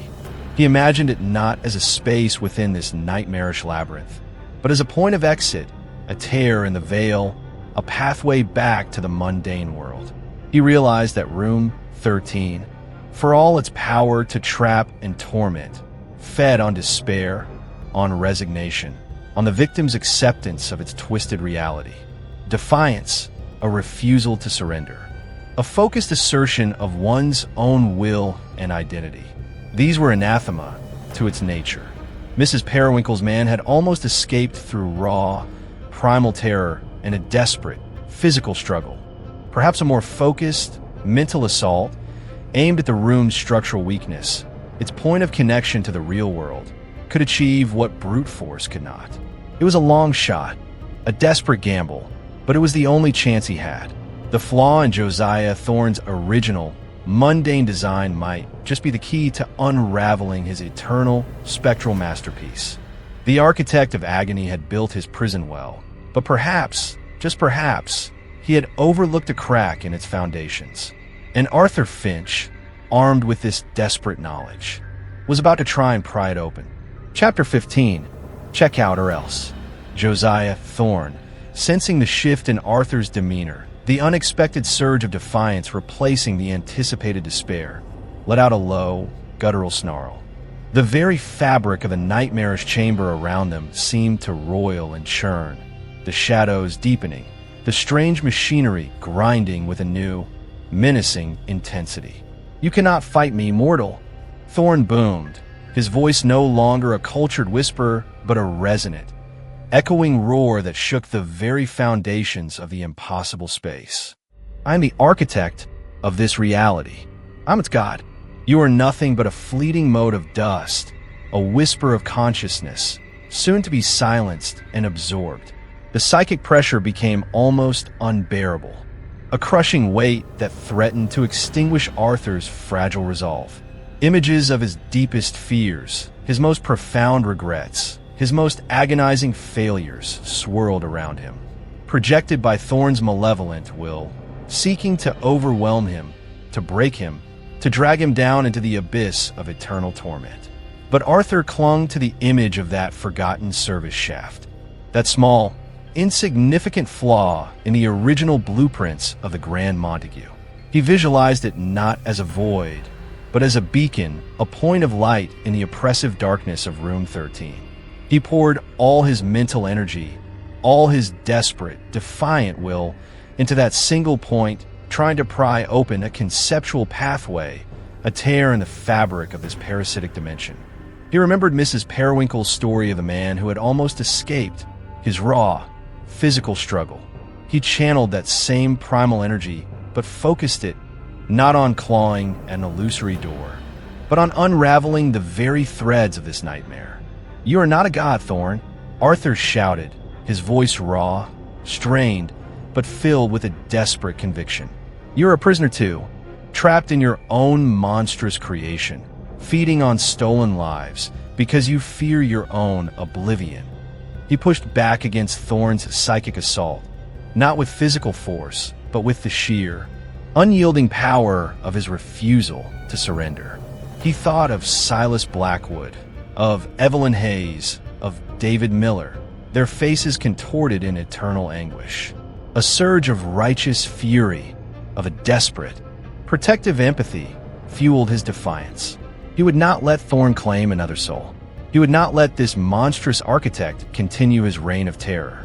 "Their pain ends now, Thorne," he cried, focusing his will with an intensity he didn't know he possessed. "Your design is flawed. Your prison is breaking." As he spoke these words, as he poured his very essence into that conceptual attack on the room's structural weakness, he felt something shift. A tremor ran through the nightmarish chamber, a subtle dissonance in the oppressive atmosphere. The oppressive psychic pressure lessened, just for a moment, as if Thorne's concentration had wavered.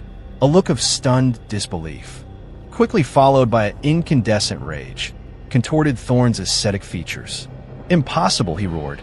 "My design is perfect, eternal." But Arthur could feel it, a subtle unraveling, a weakening in the room's hold. The images of his fears began to flicker, to lose their potency. The oppressive darkness seemed to recede just a fraction. He pressed his advantage, focusing all his being on that single point of egress, that flaw in the mundane architecture of the Grand Montague that Thorn had so arrogantly overlooked. He imagined it as a door, a real door, leading not into another chamber of this hellish labyrinth, but out into the clean, sane air of the world he had left behind. Suddenly, a blinding, searing light erupted from the spot where Arthur had focused his will. A light so intense it momentarily obliterated the oppressive darkness of Thorn's chamber. It was accompanied by a wrenching, tearing sound, as if the very fabric of reality were being ripped asunder. Thorn shrieked, a sound of pure, unadulterated agony and rage, his form flickering, distorting, as if the integrity of his own spectral existence were being compromised by this assault on his creation. The nightmarish chamber around Arthur began to dissolve, its impossible geometries unraveling, its oppressive atmosphere dissipating like smoke. He saw, for a fleeting, terrifying instant, the true nature of Room 13. Not a structured space, but a chaotic, swirling vortex of tormented psychic energy, a maelstrom of stolen souls, with Thorn at its heart, a shrieking, dissipating shadow. The light intensified, pulling at Arthur, beckoning him. It was a terrifying, exhilarating sensation, a feeling of immense pressure, of violent expulsion. He lunged towards it, his arms outstretched, his mind fixed on escape, on survival. He felt a searing pain, as if he were being torn in two, then a sudden, breathtaking release. He was falling, tumbling, through a vortex of light and shadow. The shrieks of Josiah, Thorn fading behind him. And then, with a jarring, brutal impact, he was sprawling on a hard, unyielding surface, his lungs gasping for air, his body aching, his mind reeling. He blinked, his vision swimming. He was lying on a carpet, a wine-red carpet. He could smell lemon oil and old roses. He could hear the faint, familiar hum of the Grand Montague's ventilation system. He pushed himself up, his limbs trembling, his body bruised and battered, but blessedly, miraculously whole. He was in the 12th floor corridor of the Grand Montague Hotel, the real hotel. Before him stood the blank, damask-papered wall between room 1224 and room 1226. It was solid, impassive, exactly as it had always been. There was no pulsating red glow, no seductive whispers, no streaming dorwa. Only the mundane reality of an old hotel corridor in the dead of night. In his hand, he still clutched the antique key, the one Silas Blackwood had used. But as he looked at it, it seemed to shimmer, to lose its substance, and then, with a soft, sighing sound, it crumbled into a pile of fine, dark dust in his palm. It was over. He was out. He was free. Or was he?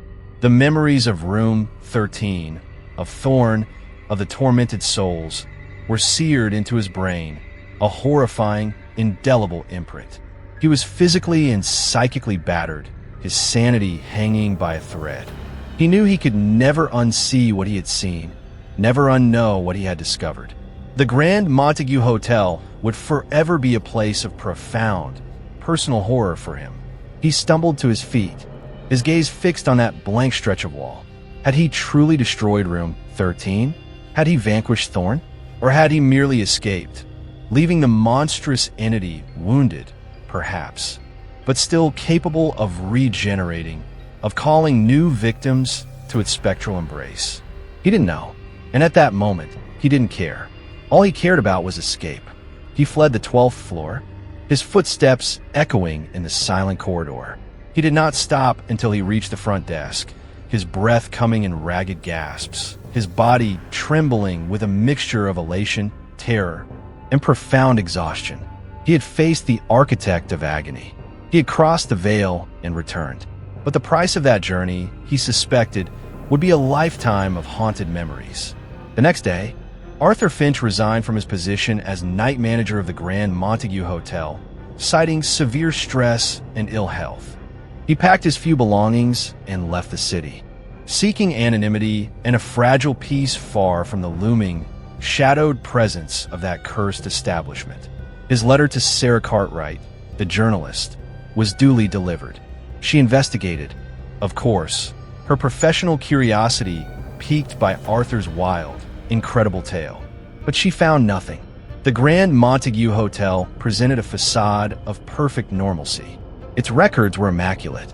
Its staff, including Mr. Abernathy and even a briefly interviewed, icily dismissive Arthur Finch, denied any knowledge of a room 13 or any unusual occurrences. Arthur Finch, they suggested, was a deeply disturbed man, his story the product of a troubled mind. The final scene, perhaps weeks, perhaps months later. A new night manager, young, eager, slightly nervous, sits at the front desk of the Grand Montague Hotel. He is familiarizing himself with the old, leather-bound guest ledger, a curious anachronism in this modern age. He idly flips through its pages, his eyes scanning the faded, elegant script. He notices the recurring entries for Room 13, the stark black ink, the missing departure dates. He frowns, a flicker of unease in his eyes.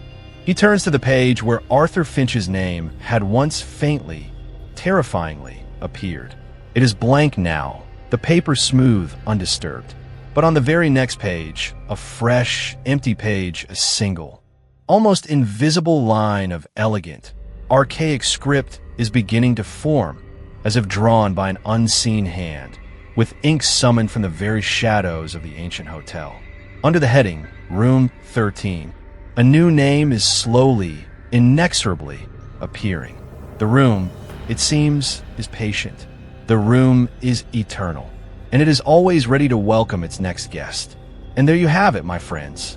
The chilling tale of Room 13 and the unfortunate souls who crossed its threshold. What do you think?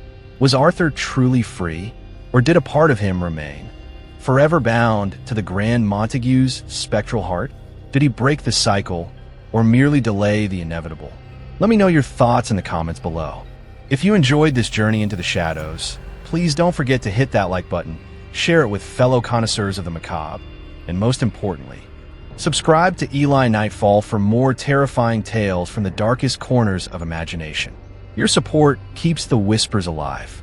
Until next time, sleep well if you can. The Grand Montague is always accepting reservations.